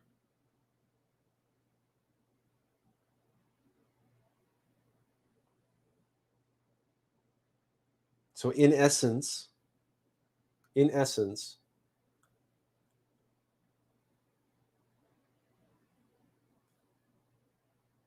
the game board is like playing chess against the computer. The computer just knows that it's programmed to win. It's programmed to defeat its opponent. But the computer is heartless, mindless, soulless. It's just fulfilling its program. Like the baffle is just baffling. It's just doing what its job is there to energize and enliven and allow the water to become all that it can be, to self-realize, to self-actualize itself as the best, most energized, most alive, most capable water in the world. But the baffles, from their point of view, they're just here to stop water. They're just here to be shit disturbers to water. They just want to stop the water. That's all the baffles think about, because that's all that baffles are, baffling. It's all that lust cares about. Lusting. It's all that greed cares about. Hoarding and accumulating and amassing, right?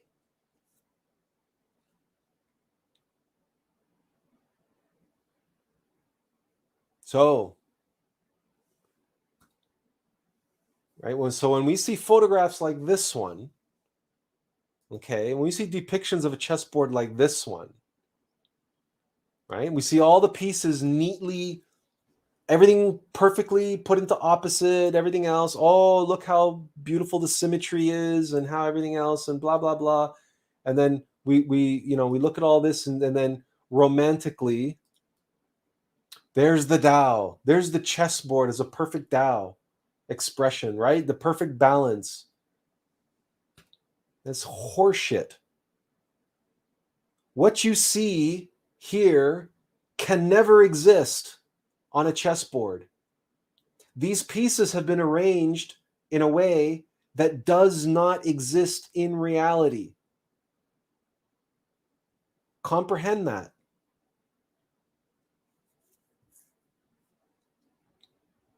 You cannot arrive ever in a game of chess at this position that's being shown here. As beautiful and as symmetrical and as balanced as this is not real. This is completely contrived and manufactured. It cannot exist. You cannot have these pieces arranged this way on a chessboard ever.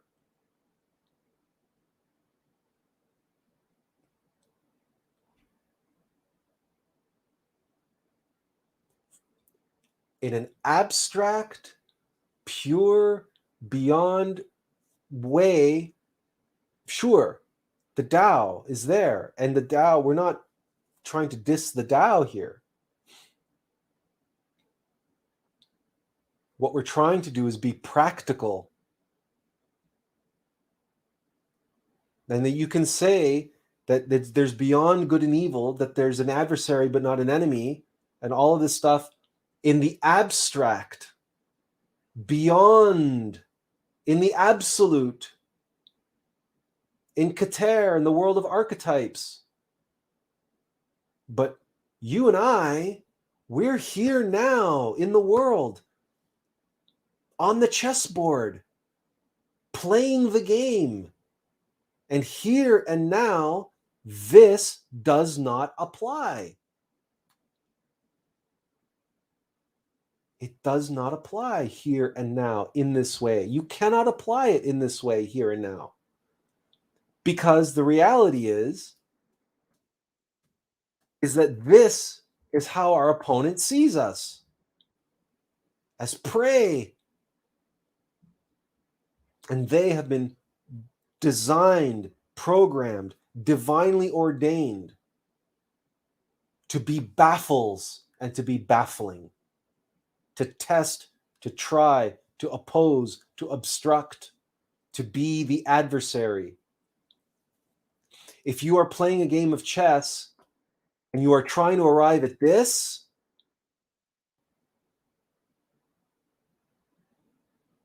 you can never win. You will never even draw. You will lose every time because this is impossible in the game. Beyond the game, of course, this is the Tao.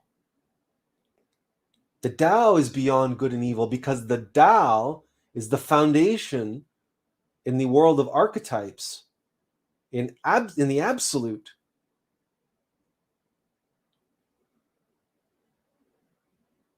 But people struggle with this paradox of good and evil, and they want to bring the Tao down to earth and say it's all perfect, it's all balanced, it's all good. They want to make of life this position you see here on the chessboard, and it cannot happen. This is complete and total ignorance of reality. This is not enlightenment. This is ignorance.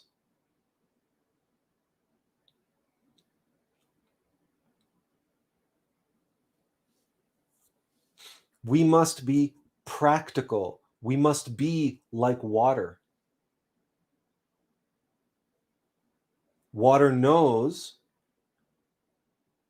that the baffles are baffling. And water knows that the more baffles it overcomes, the better and stronger it will be.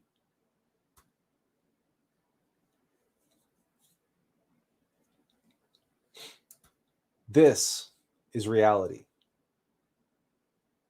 This is the balance. This is the perspective that is beyond good and evil.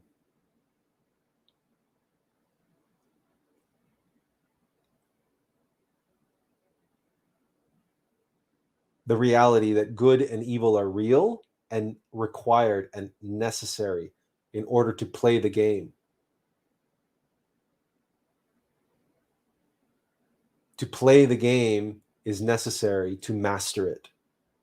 And one cannot master anything without an opponent, without an adversary, without an obstacle, without a test, a trial, or ordeal.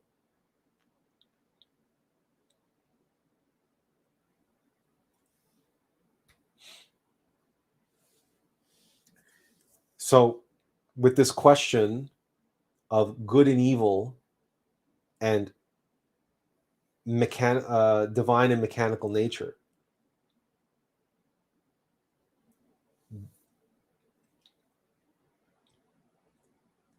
it is not a binary duality sort of mentality that we need, that good is good and evil is bad,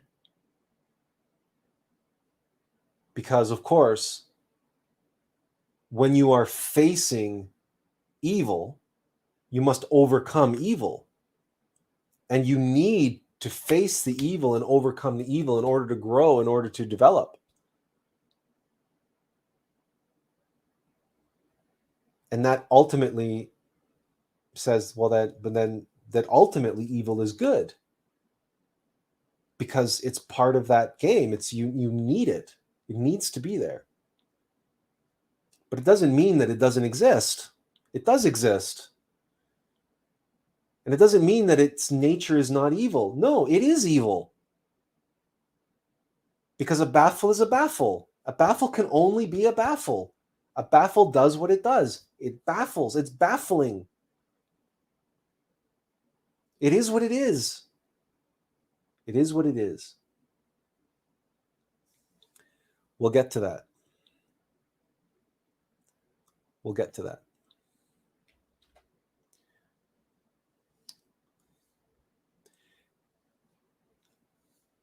There is another paradox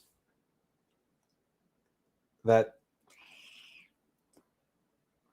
people face in the spiritual path or religious path, and that is the paradox of hell, damnation, eternal torment. This notion, like, is this really a thing in a universe that's created by a loving and forgiving God? Like, how is this a thing? How can this? Many people struggle with this. And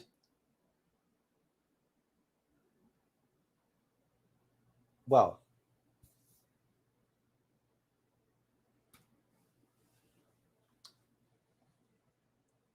here we have one of many countless artistic depictions of hell. Unfortunately, we don't know who painted it. But let's for a moment use this as our backdrop. We've shown you this before recently in the live stream about feeding the soul in the elements.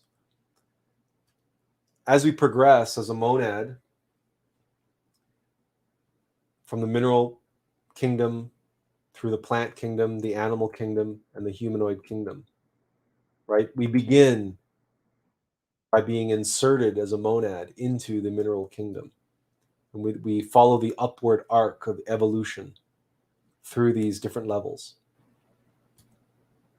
with the goal of achieving conscious evolution in the higher kingdoms. That's the 6th dimension and higher, which we can only achieve by working in the humanoid kingdom. But if we remain trapped in the 5th dimension and below, in the 4 bodies of sin, the mental body, emotional body, vital body, and physical body, and we remain identified with those bodies, and we never develop the human soul, we never awaken in 6th dimension, then we fall into devolution down through the human, the animal, the plant, and mineral kingdom.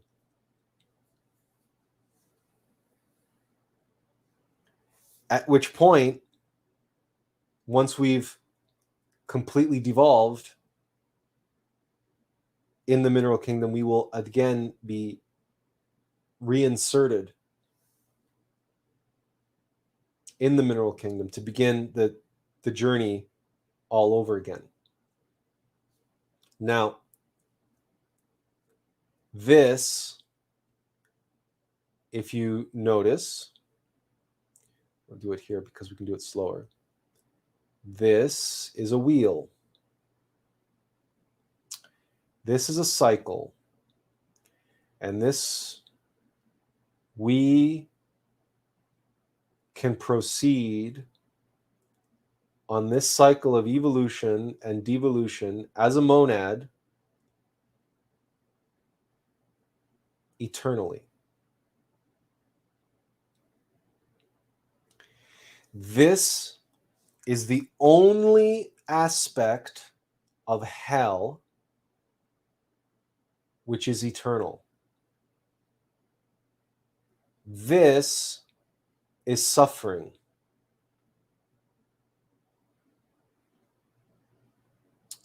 Yes, we could say the Ouroboros, Roy, yeah, of the snake, the serpent that eats its tail. And the reason why it's eating its tail is that the serpent represents the sexual force. It's a divine mother, but she's eating her tail because, well, she can go either way, good or evil, right? Mechanical or divine nature. This is all mechanical nature. Divine nature is here. Divine nature is when we leave behind mechanical nature, but we use mechanical nature as the springboard, right? As the training wheels, as the booster rocket to get us to this point that we can then develop our divine nature and get off the wheel of samsara, or the bhava chakra in Tibet, the wheel of becoming. But this is the only eternal aspect of hell. And this is hell because this is all suffering. This is suffering. This is the harsh, cruel, indifferent world of mechanical nature. Right? The jungle, the the sharks on the reef, the predators on the Serengeti. I mean, this is pain and suffering and coldness and harshness and all the rest of it. And of course, all the suffering that the egos create for us, which of course work for mechanical nature. But what about this physical hell and this fire and this torment and everything else? Well, how does that play into all of this?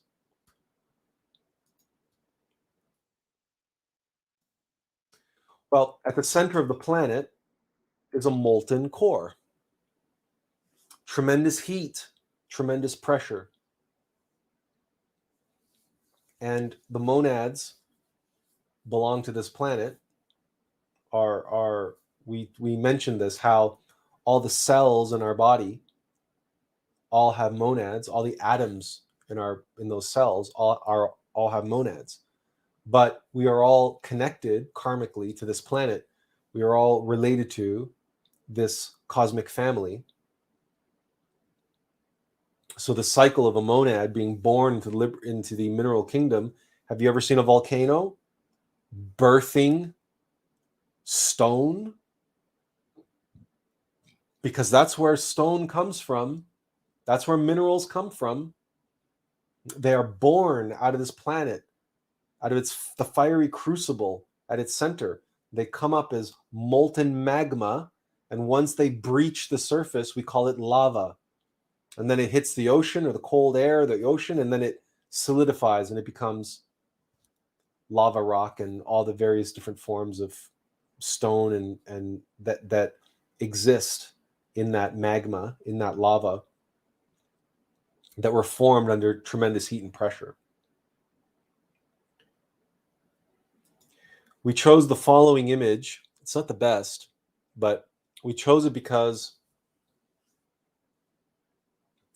it's an image of hell, but what looks like it could be a monad.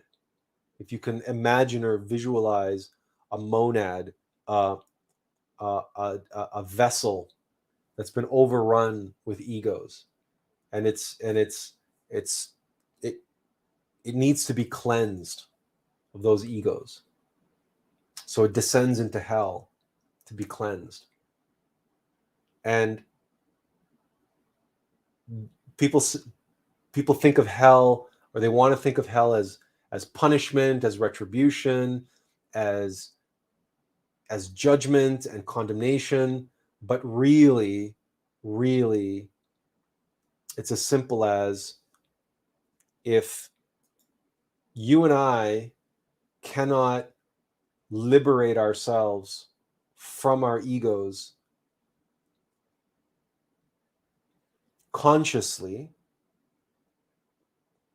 using the path of spirituality, working with our divine mother and our sexual energy, the intelligent way, and working with the elements and the elementals, and working with our with our mechanical nature in a divine way to get us to develop our divine nature, using the mechanical nature as the training wheels and as the base and as the booster rocket.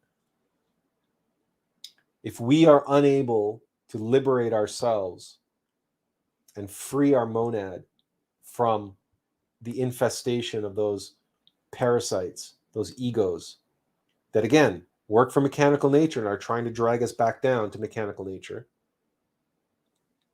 well, if we are unable to do that in 108 lifetimes in the human kingdom, mechanical nature has a way to clean that monad, our monad, for us. But mechanical nature, obviously, has to do it mechanically. And that's what the core of the earth, and monads that end up in the core of the earth under tremendous heat and pressure, those egos, those parasites, are burned away from those monads. And what is the analogous process for us to explain and understand this with, so that it's not a paradox? Like, why would God create this place of hellfire and torment and everything else? Because it's not about retribution. It's not about making us suffer. It's not about condemnation. It's not about judgment. It's not about any of those things. It's simply about, we had our chance. We had our opportunity. We were given all of the opportunity to defeat the opponent, the adversary, on the chessboard, and rid ourselves of these parasites, these egos, the fear, the lust, the anger, the greed, and all the rest of it. But we failed to do so. So now, nature's going to take matters into her own hands, and out of love and out of compassion, Mother Nature, but in her mechanical form, Kali, the destroyer of worlds, she's going to apply tremendous heat and tremendous pressure to the monad in a sort of radical step to eradicate the malware that's infesting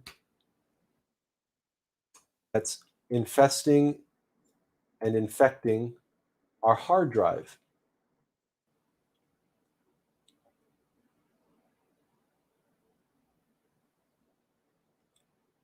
If your hard drive is overrun with computer viruses and malware,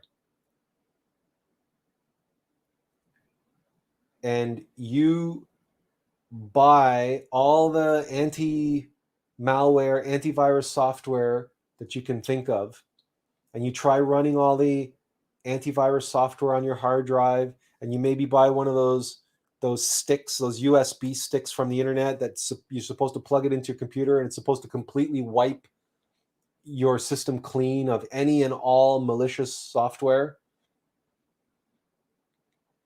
And you try all that, and you do all that. And at the end of it all, your computer is still infested and still infected. Well, even a computer technician will tell you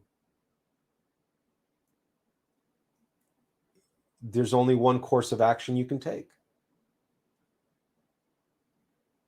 Wipe the hard drive, format the hard drive, and you wipe everything. You reformat, you restructure.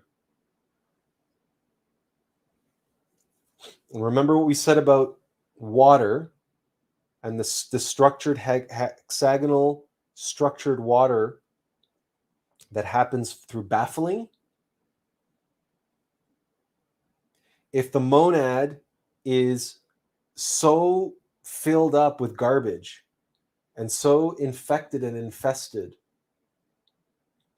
and it's now like the water in Emoto's photographs that we're listening to rock music, and it doesn't have that beautiful crystalline structure, it doesn't have that beautiful hexagonal structure with which to hold on to experiential knowledge.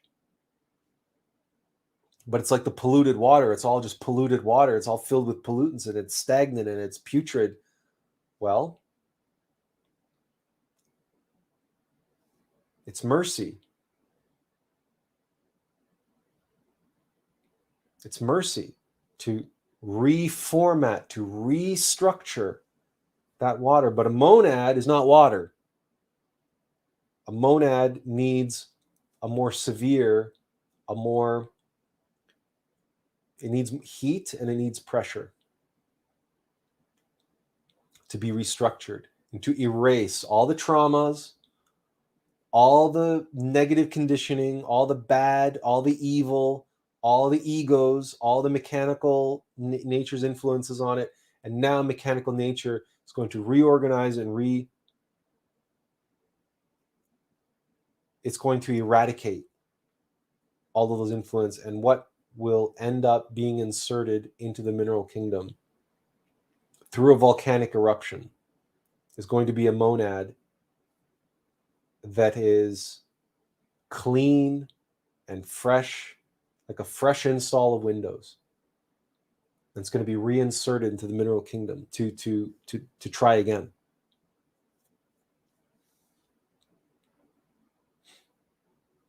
Now, is it painful? Is there suffering involved? Is it difficult? Yes, no doubt. But again, like the baffling that creates the energized, structured, living water, that pain, that suffering, that torment serves a purpose, and it serves the monad. It serves that individuated essence of God. It's severe, like formatting a hard drive is severe, but it's mercy at the same time. Because to allow the monad to continue on suffering and to keep digging itself deeper and deeper and deeper and deeper and deeper into hell, that's what's not merciful. That's what's cruel and unusual, to allow somebody to keep digging a hole deeper and deeper and deeper into hell. Because hell is not just a place, hell is also a psychological state. This image of hell we chose because it shows a bodhisattva. And it shows what we see as a portal and what we see as a monad, and monads that are escaping up out of hell. And it is the task of every bodhisattva, every resurrected master, to first die and descend into hell, as Jesus did. And it is in hell that they are freeing monads trapped there and offering them repentance and offering them a way out of hell. And the bodhisattva accomplishes this through the karmic credits they possess and that they are gaining by descending into hell. Because karma, this does relate to the Tao, but again, those higher levels, higher planes of existence, the balance, right? The balancing of karma, the great scales must balance, because the two forces must ultimately be in balance. So the White Lodge works to maintain that balance, but also through mercy, through compassion, the White Lodge is able to, because masters and resurrected masters and ascended masters have so much karmic credits at their disposal, that they are able to reincarnate, they are able to suffer, they are able to endure tremendous suffering, as Master Abbottamento did as Jesus of Nazareth, and endure the crucifixion and endure all that suffering. And in doing so, in facing all those baffling, all that evil, they gain that energy, that structure, that those benefits, that strength of having lifted that cross so many times on their back, that they now have the strength to descend into hell itself and face the evil there and liberate monads from the karmic burden of actually having to go through hell. They can't liberate everybody, but no bodhisattva, no master, no teacher can help everybody.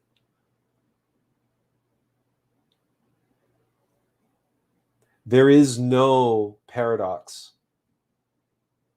here. There is no paradox between hell and heaven.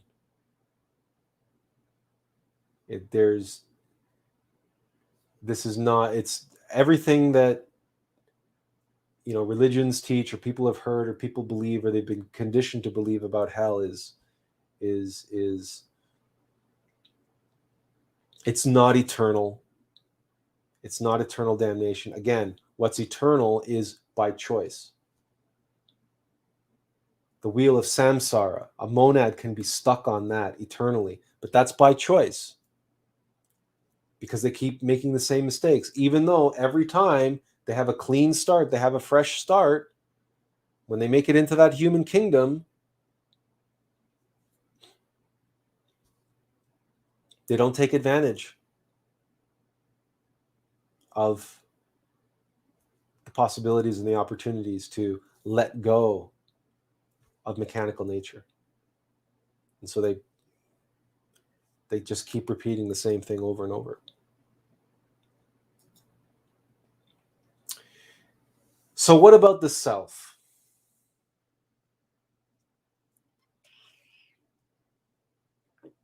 How is it that I am not who I think I am? None of us are who we think we are. How is it that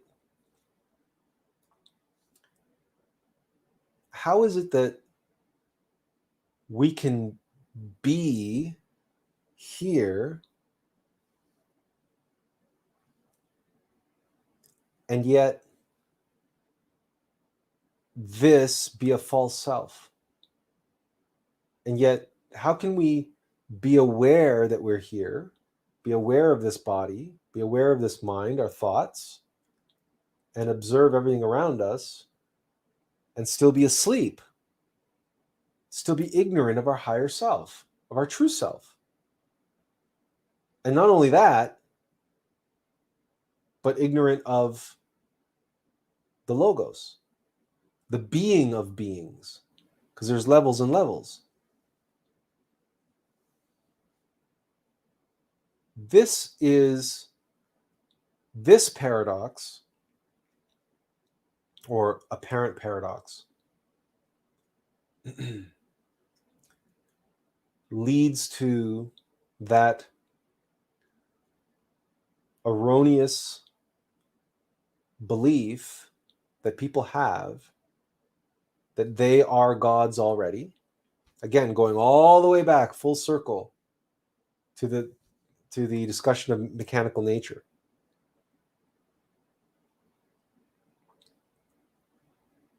And that this I, this level of consciousness, is God.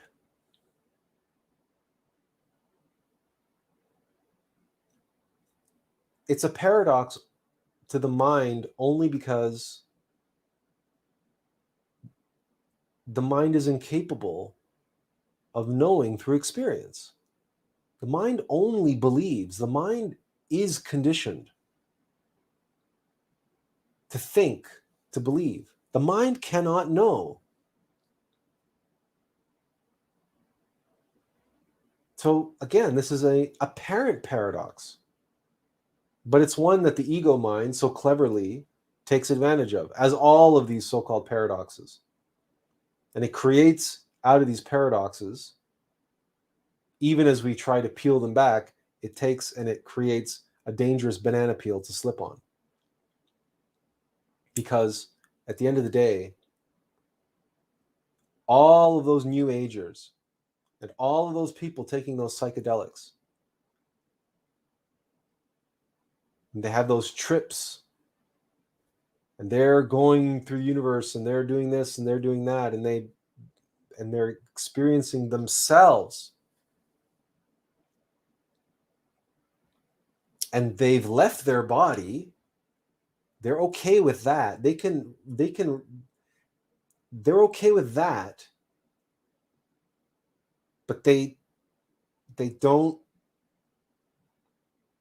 because they're experiencing this subjectively, they believe now that their personality and their and even though they claim that on psychedelics they experience the dropping away of ego and all this kind of stuff, but it's still them.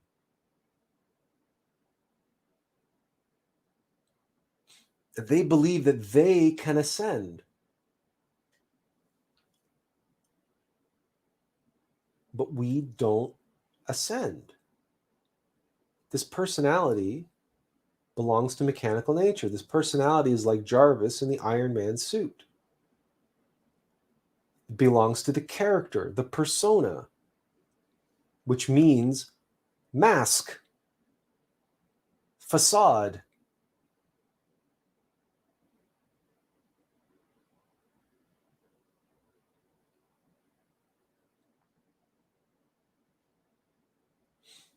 But then where is the self then?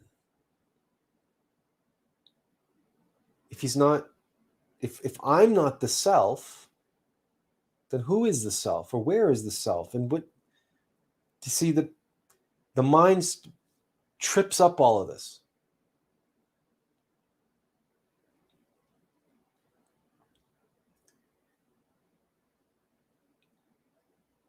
It really depends on the level of our being and whether or not we're awake. Because if we are awake, then we know ourselves. And we know that this personality and the persona and the egos that we have, we see them as such.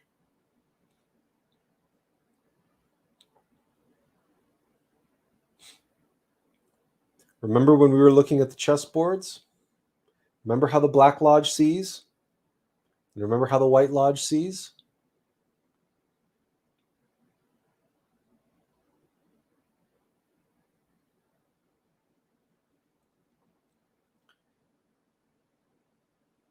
The consciousness that we have even when we're asleep is everything is out there. We're all focused out there. We're focused on what we want, on our desires. Like the Black Lodge looking at the white pieces. We're focused on what we want. And we can never get enough because there's a void inside of us. We don't know ourselves. There's a void inside of us, and this I that we think we are is simply the mechanical programming of the black pieces which we are identified with.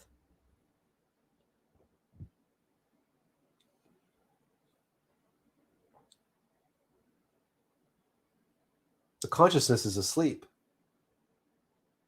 The being, our player, is just watching this nightmarish scenario unfolding on the board. And the player has very little ability to influence, not to move the pieces. He can influence through intuition, through insight, through gut feeling, many, many, many ways. And our Divine Mother, of course, as we've discussed in the past, can orchestrate all sorts of circumstances in our lives. But if we're seeing the game through the eyes of the black pieces, then we're actually seeing the moves of our innermost being and our Divine Mother as our opponent.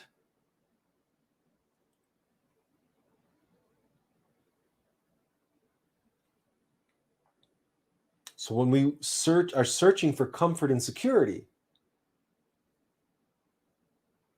and when we want only positivity, and we're avoiding negativity, we don't want to deal with difficult people. We don't want to deal with toxic people. We don't want to deal with all this bad and all this evil in the world. The irony is that all of that are the white pieces. They're being moved by our Divine Mother.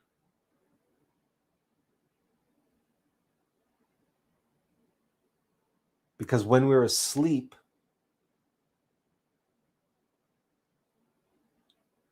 we are playing the game and seeing the board game, the chess game, from the point of view of the black pieces.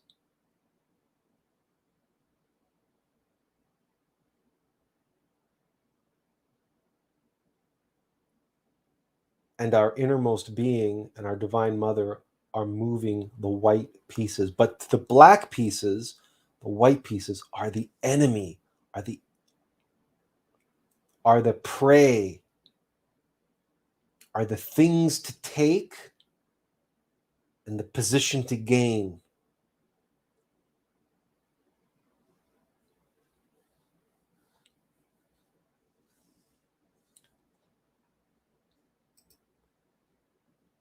This is a very tempting sentiment, Dylan.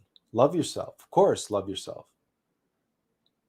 But if you love yourself too much, in other words, which self are you referring to when you say love yourself?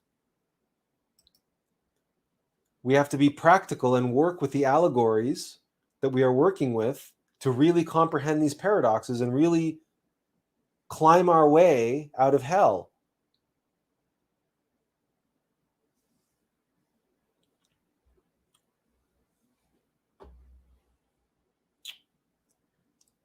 we're not sure how easily we can go back, but again, we're gonna jump back here if we can.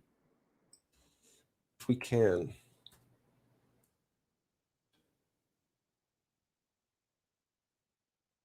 Okay. Remember this view versus this view?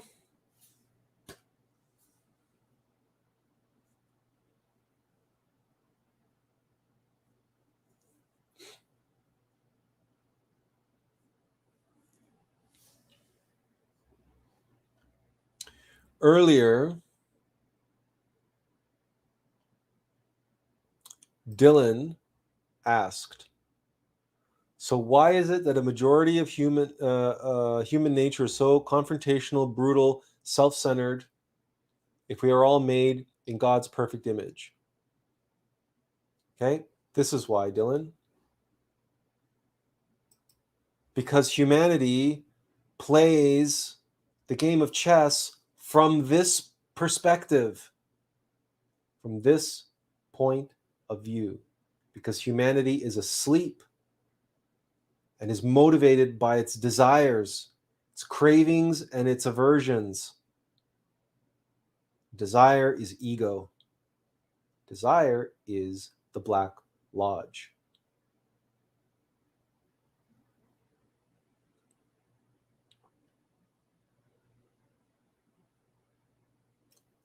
When we are asleep, we are the adversary. And everything that happens to us, if we remain asleep,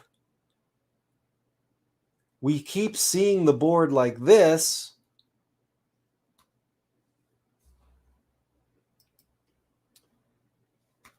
instead of like this. This is awake. This is asleep.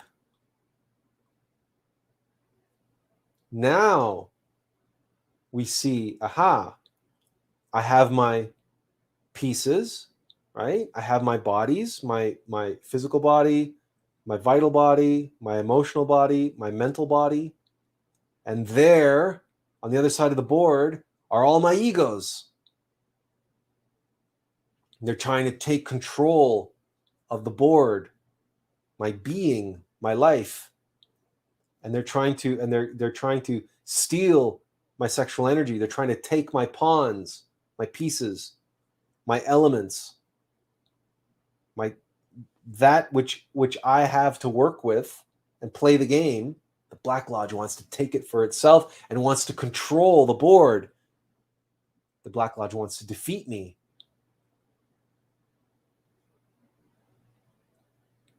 When we play the game from this point of view, we are awakening. And if we take it one step further and say, yes, I am the player. And when we awaken to that,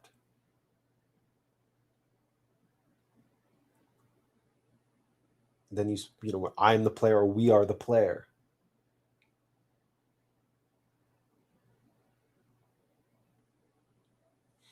There is no paradox. The paradox is the mind's inability to use its conscious imagination and to visualize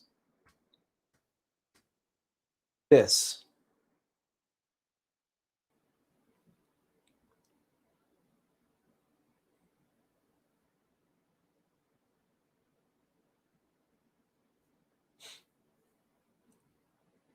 That good and evil, right? Good and bad, to the Black Lodge, the White Lodge is evil. And the Black Lodge is good. What the Black Lodge wants is good. To take pieces and to gain control of the board is good, isn't it?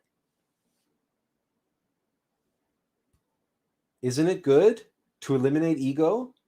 and gain control of your life? Isn't that good? Isn't it good? Take what you want and gain control and get control of your life by taking what you want and controlling everything? Isn't that good?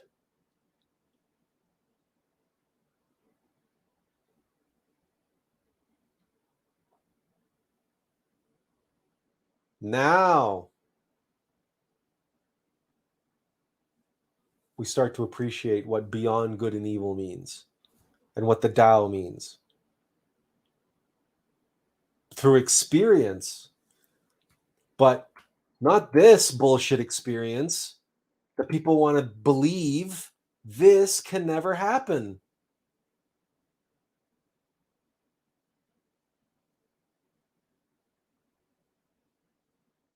One experiences and awakens to the Tao when comprehends, when one awakens and one realizes that up until now, I've been living life like this. And all of a sudden, one day, I start living life like this. Because ultimately, in an abstract way, life is like this, but it'll never look like this in real life. And the reality is that this is what life is. Life is baffling. Okay. We're going to, so this apparent paradox of self, again, is just a paradox.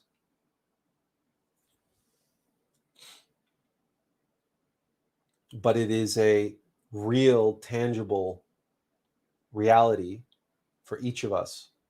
And that board game, that chess game, is happening inside of us.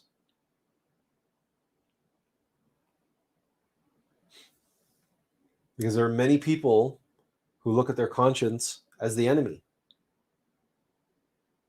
And they silence the voices of reason, the voice of conscience, the voice of compassion, the voice of kindness. They silence these voices inside of them because they want to follow the voices of desire, of cravings and aversions, of comfort and security, of lust, of greed. Those are the voices that they follow. And they have the right to do so. They have the free will to do so.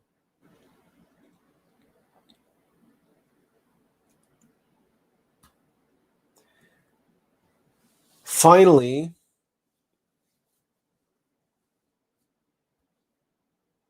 the paradox of the perfect multiple unity. How is God I am that I am, but not an I? God is not an I. And yet, Aheye Asher Aheye, I am that I am is the holy name of God. Well, how do you square this one? Oops. I gave it away. I gave it away.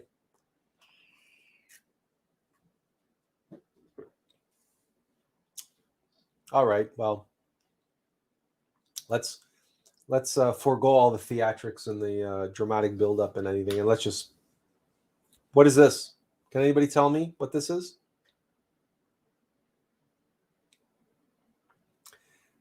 How is this a thing? How is this possible? This is a symphony orchestra, complete with a choir.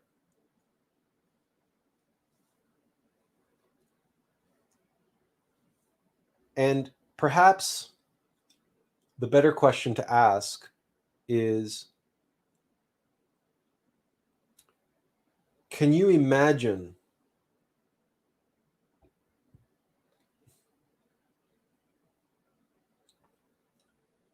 the beauty, the majesty, the profundity of any of the great symphonies or operas without this?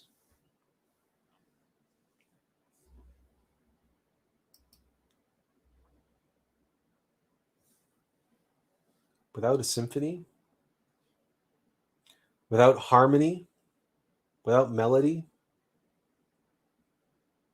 without a multitude, a multiplicity of individuated players, all playing their unique instruments and their unique roles.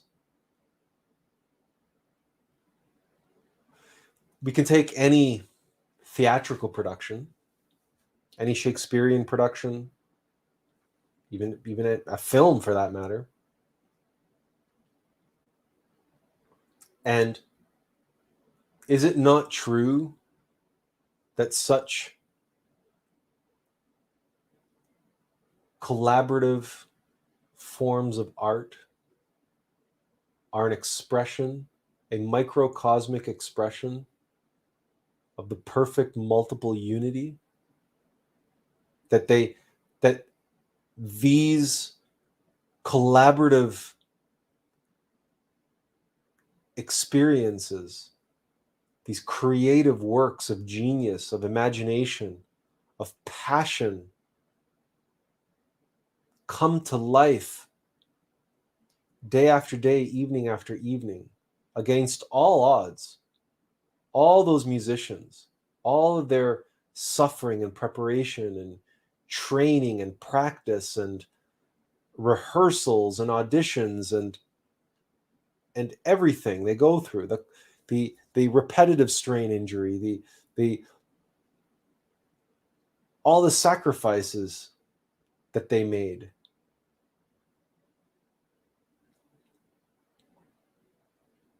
And they all come together and they produce perfection. Perfection. Night after night after night after night.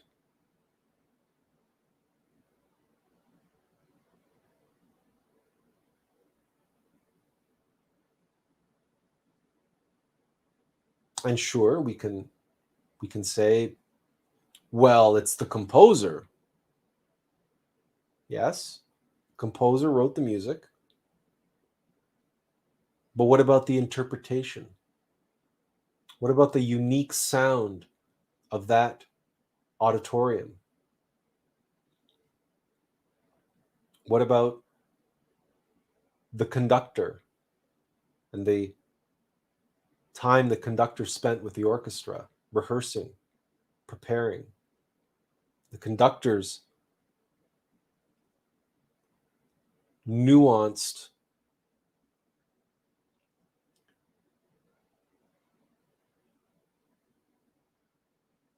expression of the composer's vision.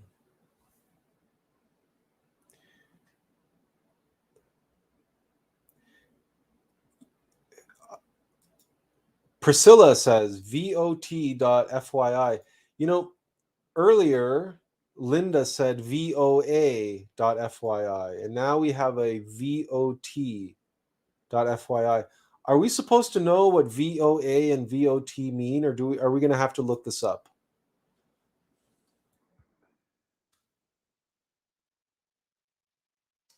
All we get is Voice of America English News, and VOT. All we get is VOT Radio, Vanguard, Midcap Stocks. Okay, so Google can't help us. So if either of you care to explain what VOA and VOT is, we're all ears. In the meantime, back to the topic at hand. The paradox of the multiplicity. We spoke about this on Friday when we talked about the fact that you and I, if we look at our bodies, we are one being, are we not? And yet we know that we are not one being. We are a multiplicity of trillions of cells, trillions of individual beings, and each one has a monad. And beyond that, we can go even further, we can go even deeper, and there are literally countless atoms. So, and each cell has organelles, and those organelles function inside of a cell the same way that the organs function inside of our body. And those organs have beings. Those organs are monads. But monads made up of monads? No. Organ is a physical thing that has a monad that is made up of countless trillions of cells, which have themselves monads. There are levels and levels and levels and levels and levels. And just because we make it into these supernal worlds in the sixth dimension and create our human soul doesn't mean that we've broken free of these levels. The levels keep going. Because as we said, a cosmo creator is a being at the heart of a planet. But how many beings are on that planet? How many human beings are on the planet Earth? What, we're up to 7 billion now, 8 billion, 9 billion? And each one of those have a monad. But then each one of those human beings are made up of trillions of cells, and they all have monads. What about the trees? What about the animals? It goes on and on and on and on and on and on and on. And yet, do not the cells in our body follow a direction? When we're running in one direction, are not all the cells and organs in our body working in this incredible harmonious way to carry us forward in that one direction? Where's the paradox? Where's the paradox in the symphony? How is God one thing and everything? How is your body one organ, one being, and trillions of beings? How is that?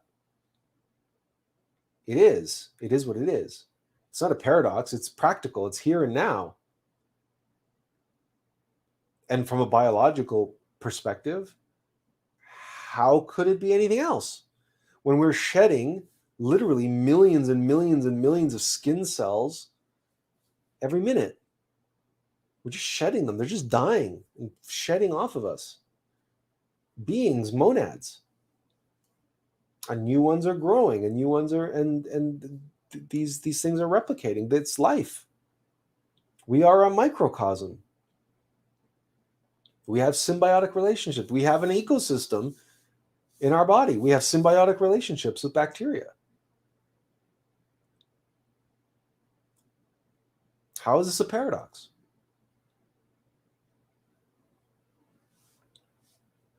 So this is really one for the atheists who say, well, how is God everywhere? And how is God one thing and everything and blah, blah, blah, blah. It's just self-evident. It really is. You don't have to understand it. Just go to the symphony. Go to the symphony and say, okay, I get it now. You just have to experience it and be awake and go, oh my God, I mean, it's everything. It's every play. It's every factory.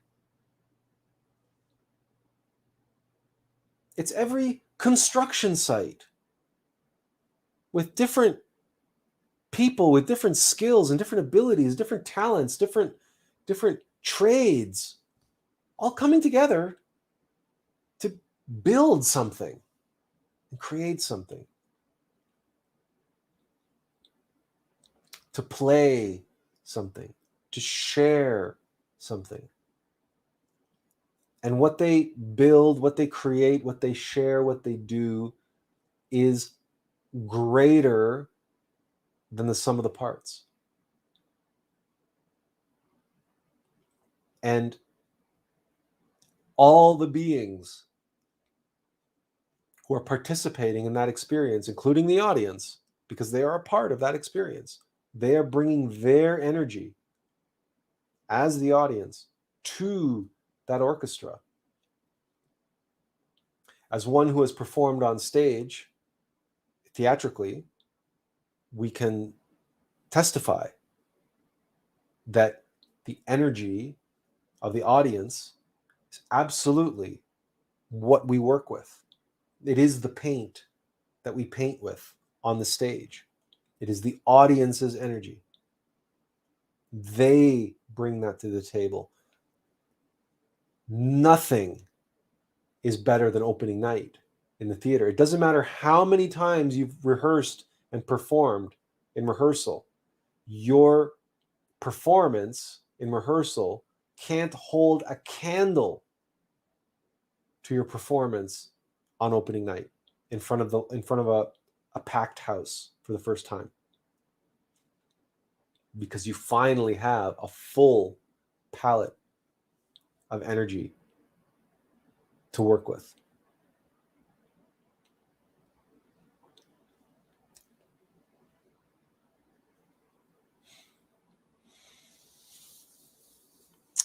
We have a few minutes left this evening, so we'll open it up to questions.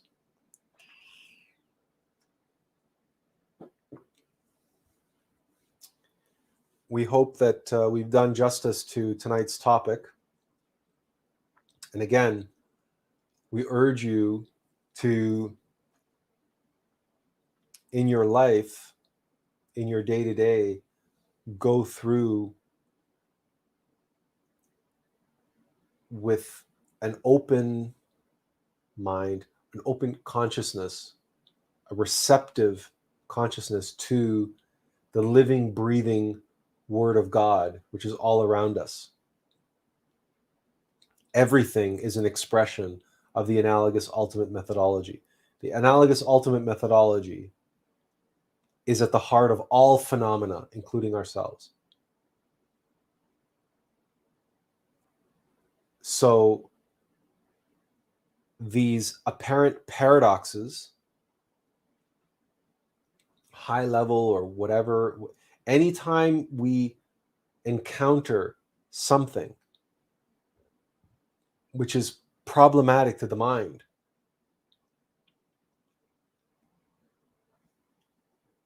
the consciousness can find the analogous phenomena which will resolve that conflict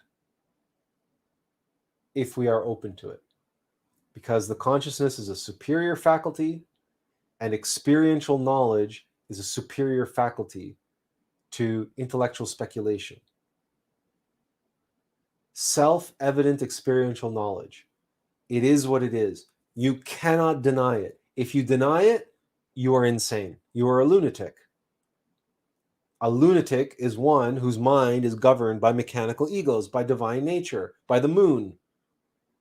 Go back and listen to our live stream on lunacy. Lunacy in the Age of Deception, I believe it was called. And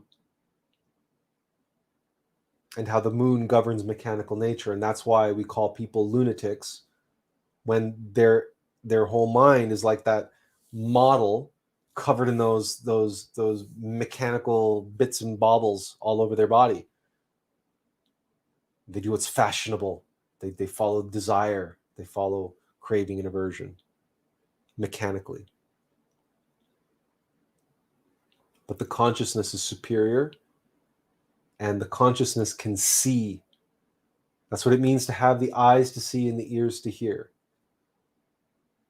And then all of a sudden, you will see these so-called paradoxes simply vanish. They're not paradoxes. They're only paradoxical to the ego mind.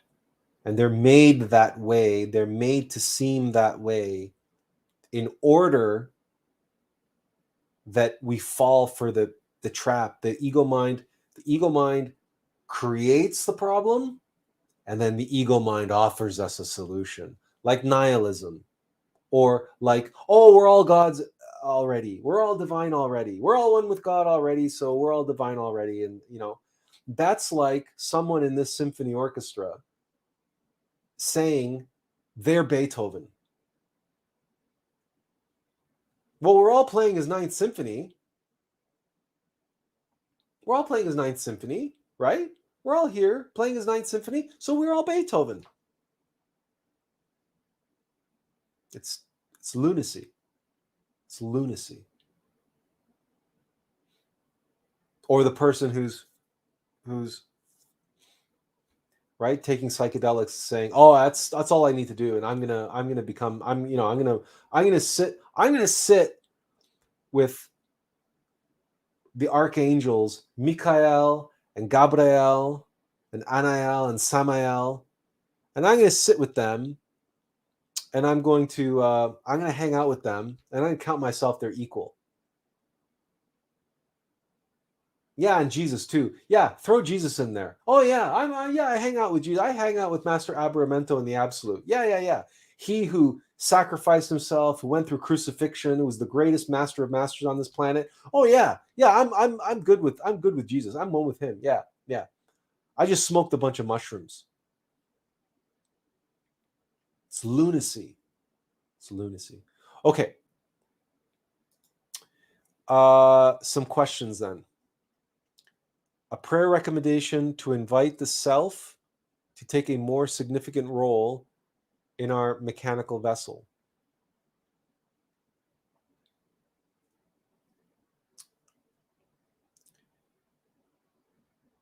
You don't have to invite yourself to do that. Yourself is doing everything that they can. All you have to do is pay attention and allow them to do so.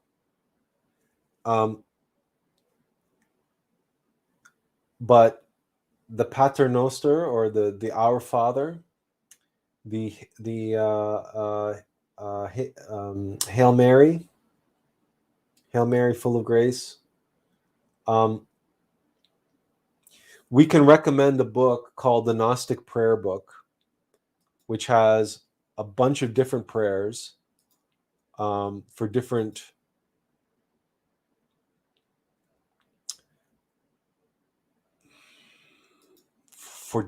uses, different applications.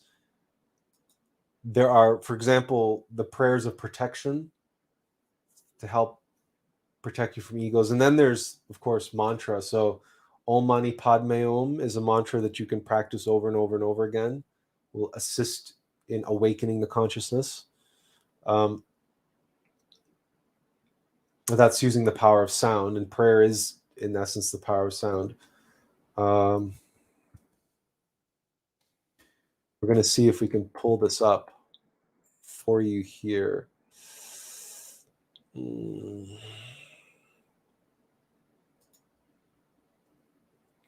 Okay. So this is a Gnostic prayer book, collected prayers, mantras, and meditations. It is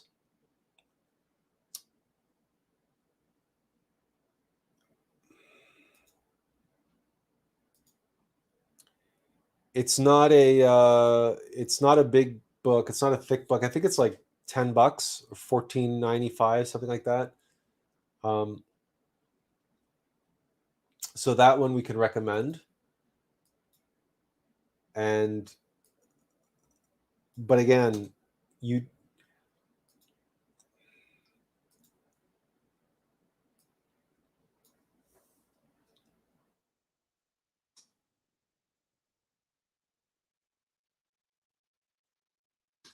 we put the link in the chat, and we'll throw it up here for you as well. This notion that you have to pray to your innermost to get them more involved in your mechanical vessel, it doesn't exactly work that way. They're not going to take control of you without your awareness. What you need to do is awaken to the fact that you are them, that they are you. You have to follow your intuition, follow your gut feeling, and know what that is. Know that your intuition is your innermost being working through you. So, for example, all these words that we're speaking to you, this is Attlas speaking to you. That whole chess analogy, try to understand that as we were putting together this PowerPoint, we did not know, meaning I did not know why I was putting those images into the PowerPoint. All I knew was, okay, this is the perspective of the Black Lodge. This is the perspective of the White Lodge. This is bullshit. The bullshit Tao perspective, that can never happen. I was only given information is on a need to know basis. So when I was putting together the PowerPoint, these images were jumping off of Google image search. I said, okay, that one, it was that one. But the connection between those images and the paradox of the self, and how the sleeping person is actually the black pieces looking at, none of that was in my mind when I prepared the PowerPoint. In other words, Attlas didn't reveal to me why he was choosing those images. These live streams are essentially a waking meditation, a waking download. I'm just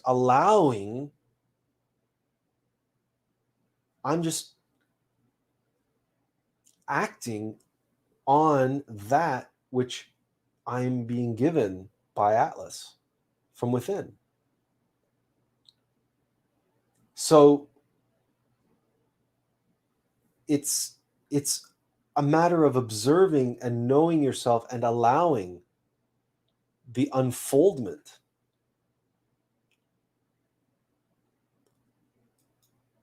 of yourself, your true self. But in any case, this prayer book will help you. Dylan says, no questions, found it interesting. Though you started with David and ended with a symphony, when David's harp was tuned with the Pythagorean temperament, the cycles of the fourths and fifths.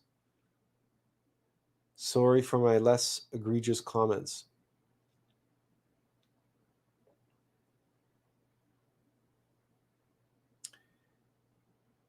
We mentioned David, Michelangelo's David, and now you're referring to David's harp.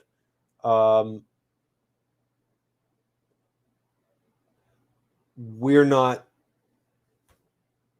well schooled in the Pythagorean school. So, perhaps, Dylan, you and I can have a conversation, and perhaps you can join one of our live streams as a guest, and you can provide information to everyone about what you're talking here, about what you're talking about. Because for the moment, at least, we don't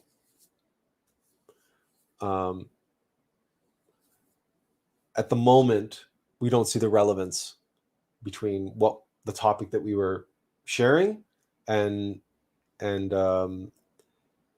what you're mentioning here. But again, that's because we're not experts in the Pythagorean school. And like many other things, we're not experts in gematria, we're not experts in the tarot, we're not experts in the Hebrew alphabet, we're not experts. There are many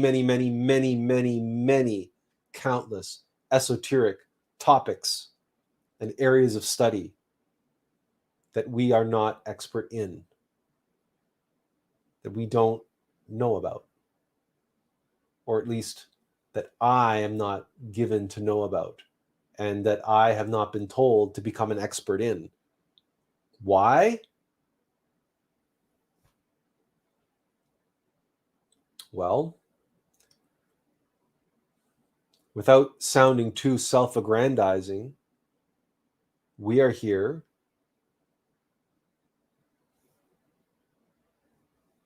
I'm here as a servant and a vessel for my innermost being.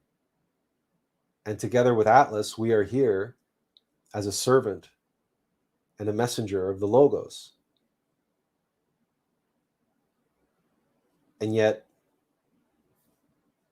we are not experts in all of these so-called areas of esoteric study.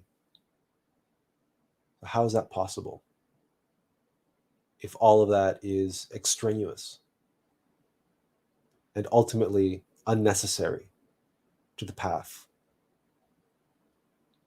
We are not here. You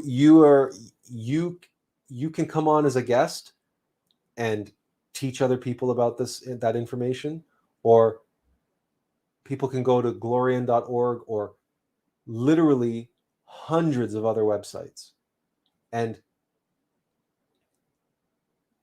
so many other resources and so many other masters and so many other teachers and messengers have written about and shared and studied and presented all that information. More power to them. We are here to give you the need to know information. The stuff that matters, where the rubber meets the road. The essentials. The practical, down-to-earth, real-world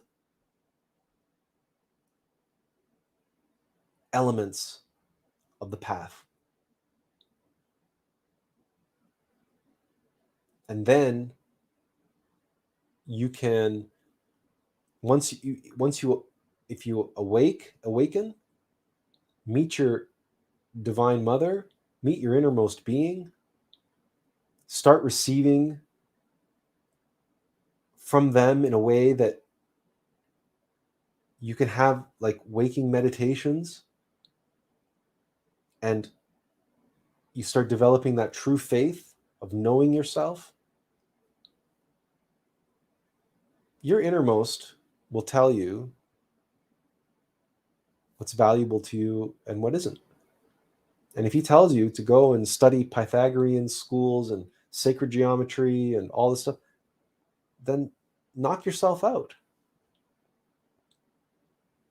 But what we can tell you is that we have encountered countless people, countless, who are experts in all matters of esotericism, but they're not awake. They don't know the name of their innermost. They can't speak the words of their innermost.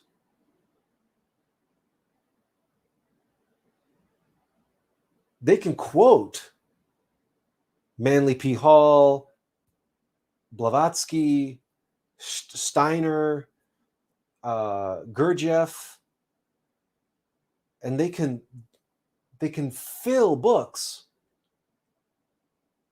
with their knowledge of everything from sacred geometry to gematria to astrology, you name it. You name it. They've literally spent a lifetime accumulating all of this esoteric knowledge.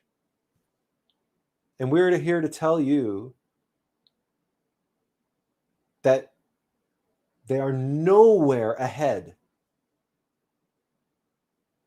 of any of you watching here tonight.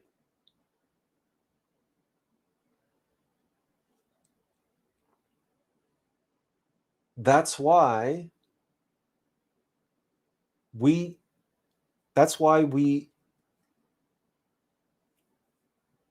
even came up with, we speak about that which we seek on the path, self-evident experiential knowledge, that which we seek. Self-evident experiential knowledge. That does not mean that which you read in a book.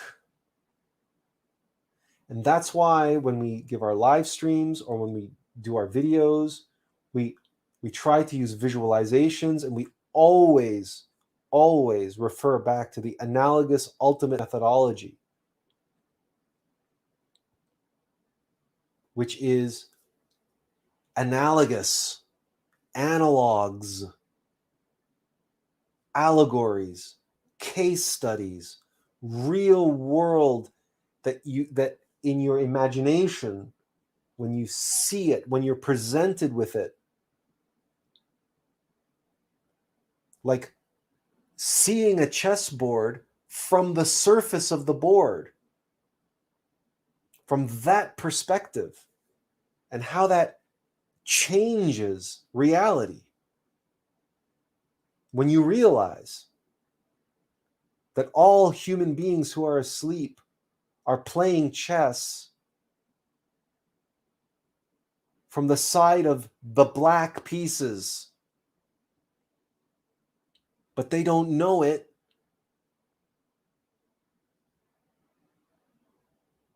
But they don't know it. They think they're playing white, but that's because of what we described. The Black Lodge, the white pieces are the enemy, are the prey. They are the prey, and we are the predators. Get what you want, manifest what you desire, right?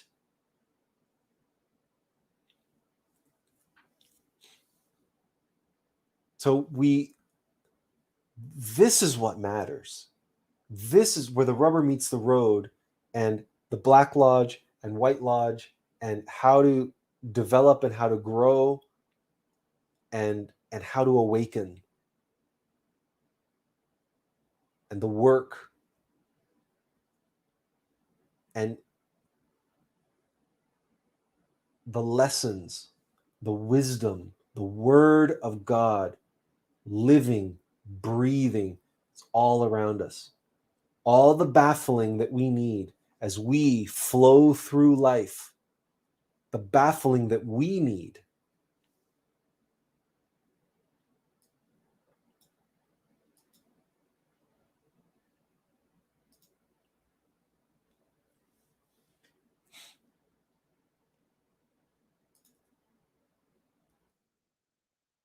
So that we may awaken and hear the innermost, that light that's shining from the being here behind the mask, behind the persona. That light, that's this light. That is the light at the heart of every single one of these stars, is that light. That's the cosmic Christ. That's the Logos. And that being behind the mask there is one individuated essence of the brotherhood of the star that we spoke of in our poem, Ratatoskr and the Seed. Because within us, that being sitting on that throne inside of us is just an essence, is just a seed. Because we talked earlier about the seed and the potential to become a tree. Well, every essence, every seed, it's not only a potential to become a tree, it has the potential to become a star.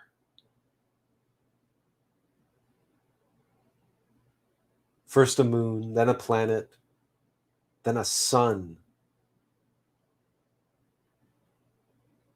Oremus is the being at the heart of the super cluster of stars at the center of the Milky Way galaxy. Levels and levels and levels and levels and levels and levels.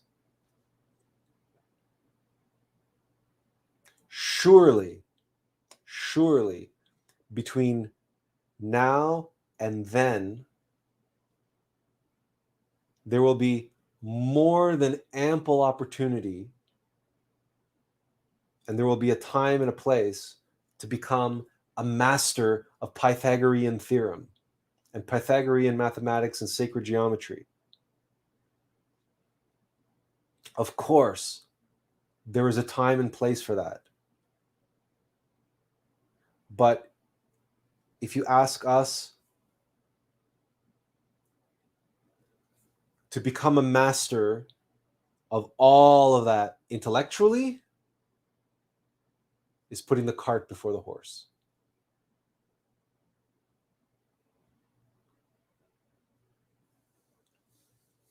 Because unless you're a cosmo creator, or unless your being is here creating sacred architecture using sacred geometry,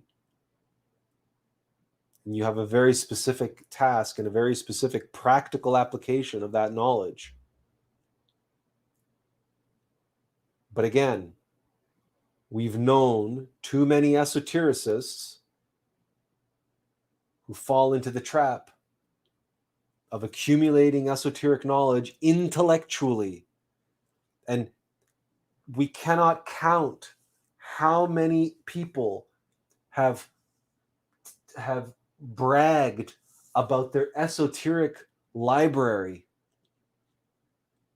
of all the books that they've read and all the esoteric books that they've accumulated, and they take photos of them, they put them on their Facebook pages. I just picked up this book, and I just picked up that book, and I just picked up a...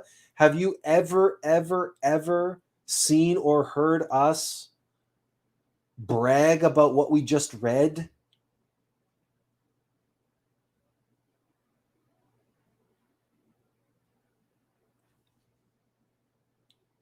Because it doesn't count for shit in the grand scheme of things, what you've read.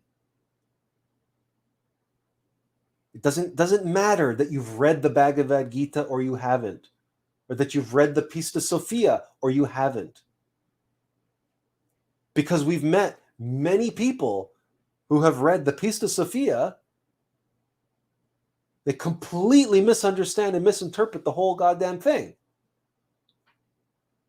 So what good did it do them? What good does it do anybody to read anything with their ego mind?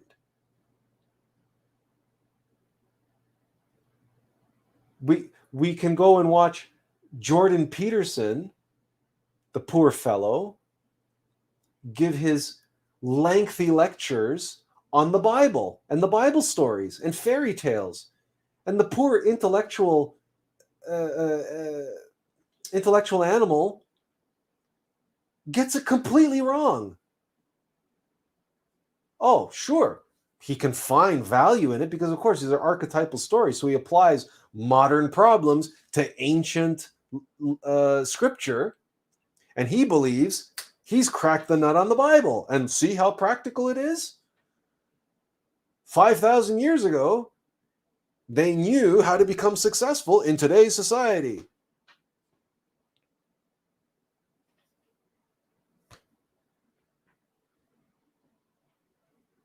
So we're here. Our work, again, we've mentioned many times, as ark builder. Two things go in the ark: the best fruit, because from the best fruit comes the best seeds. From the best seeds, we plant the next humanity.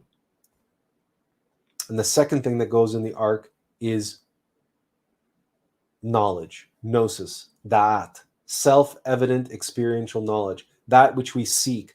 How many people throughout history have been seeking the Ark of the Covenant? Even Indiana Jones, right? Even Indiana Jones went looking for the Ark because it's what we seek. The self-evident experiential knowledge, da'at, gnosis, is what is in that Ark. And we've shown you that graphic of the tree of life. We have that meme that shows the lower triangle of the monad is Noah's Ark, the vessel, and the upper triangle of the tree of life, the world of Absoluth, is the Arc de Triomphe, the Ark of Triumph, and it is these two triangles on the tree of life that create the Ark of the Covenant, and Gnosis, Da'at, self-evident experiential knowledge, is inside of that ark. Everything else can wait. Everything else can come later. Right? If you can awaken and make it to nirvana, even if you just make it to nirvana, even if you choose the spiral path and don't take the direct path, that's fine. But just imagine if you awaken in the 6th dimension, you can spend an eternity in the Akashic records studying.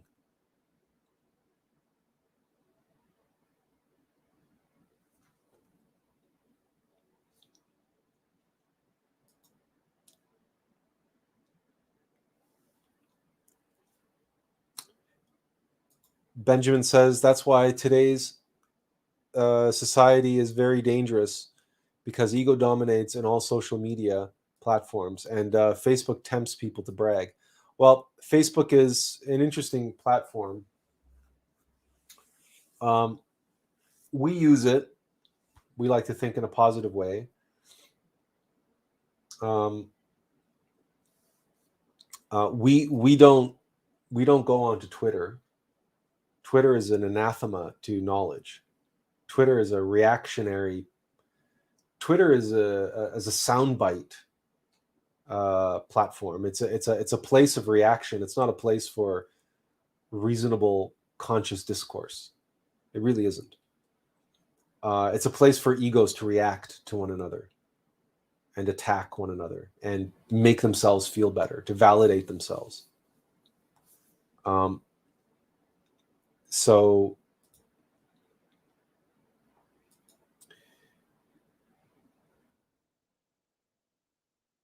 that's Twitter, and we don't do that. But you're right. Facebook is it is what it is. Look, it is what it is.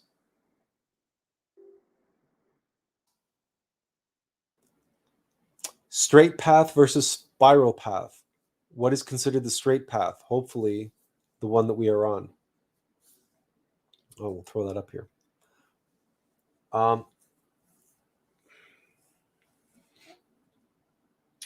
Perhaps we'll dedicate a live stream to talking about this in the initiations in a little bit more detail. But basically, if you awaken, if you become enlightened or awaken, create the human soul, you become a Buddha,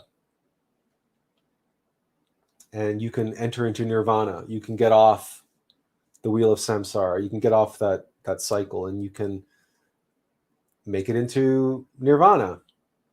And from there, basically, you've earned your place in heaven. You're in the 6th dimension. You've earned your place in heaven, and you can be there from now on. And you can come down occasionally when you feel like it. You can reincarnate and come down and help humanity in some way, work a little bit on yourself, eliminate some ego, and then return to nirvana. That's called the spiral path. And you can take countless lifetimes slowly spiraling up the mountain, right? Taking the long spiral path up the mountain of initiation. So eventually you will reach the top of the mountain and achieve mastery. And then you'll have to face the second mountain. The direct path is when you awaken and you attain the level of nirvana, but you forsake it. You give it up. And you take you decide that you're going to go straight to the top of the mountain, not around the mountain, but straight to the top of the mountain of initiation and achieve mastery in one lifetime. What's more, if you are on the path of the Bodhisattva, you are going to complete the path of all three mountains in one lifetime. The path of the Bodhisattva is the most difficult path there is, and neither the straight path nor the path of the Bodhisattva is possible if you are a fornicator. You cannot attain, you cannot do that path. You can only accomplish that path with sexual alchemy, with white tantra, and by living a life of suffering and sacrifice for humanity. There is no other way to do the path of the Bodhisattva. Can you become a master doing the straight path? In other words, can you just do the first mountain without doing the mountain of resurrection?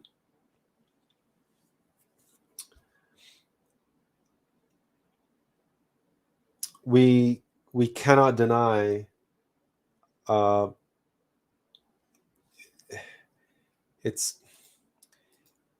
it really is. It's not a quick and easy answer. It was a difficult question. It was a good question, but it's one that deserves a live stream, and we're at 3.5 hours so already. So it's perhaps we've given you a kind of a short, condensed version, but to do a program on the different paths, there's an entire course on Glorian called The Path of the Bodhisattva, and it's something like eight lectures, and each one is 2.5 hours long. So so this is not again, it's not soundbite material, and in some ways we're not completely at ease speaking about it because we're still on the path of the Bodhisattva. We haven't completed it yet. So in terms of all the initiations and everything else, I don't have any knowledge of that. That's all right, again, because that's not need to know information for us at our level, right? What's important to us is that we awaken and connect with our innermost and be able to follow the will of our innermost being, and then he will make those decisions for us, right? Because we're just a vessel. We're a persona. We're a vessel. We're the Iron Man suit. Okay, well, everyone, thank you so much for coming out and for being with us this evening, as always. And we hope to see you again soon on Friday. As always, we say inferential peace, and God bless you all, and have a good night. Good night.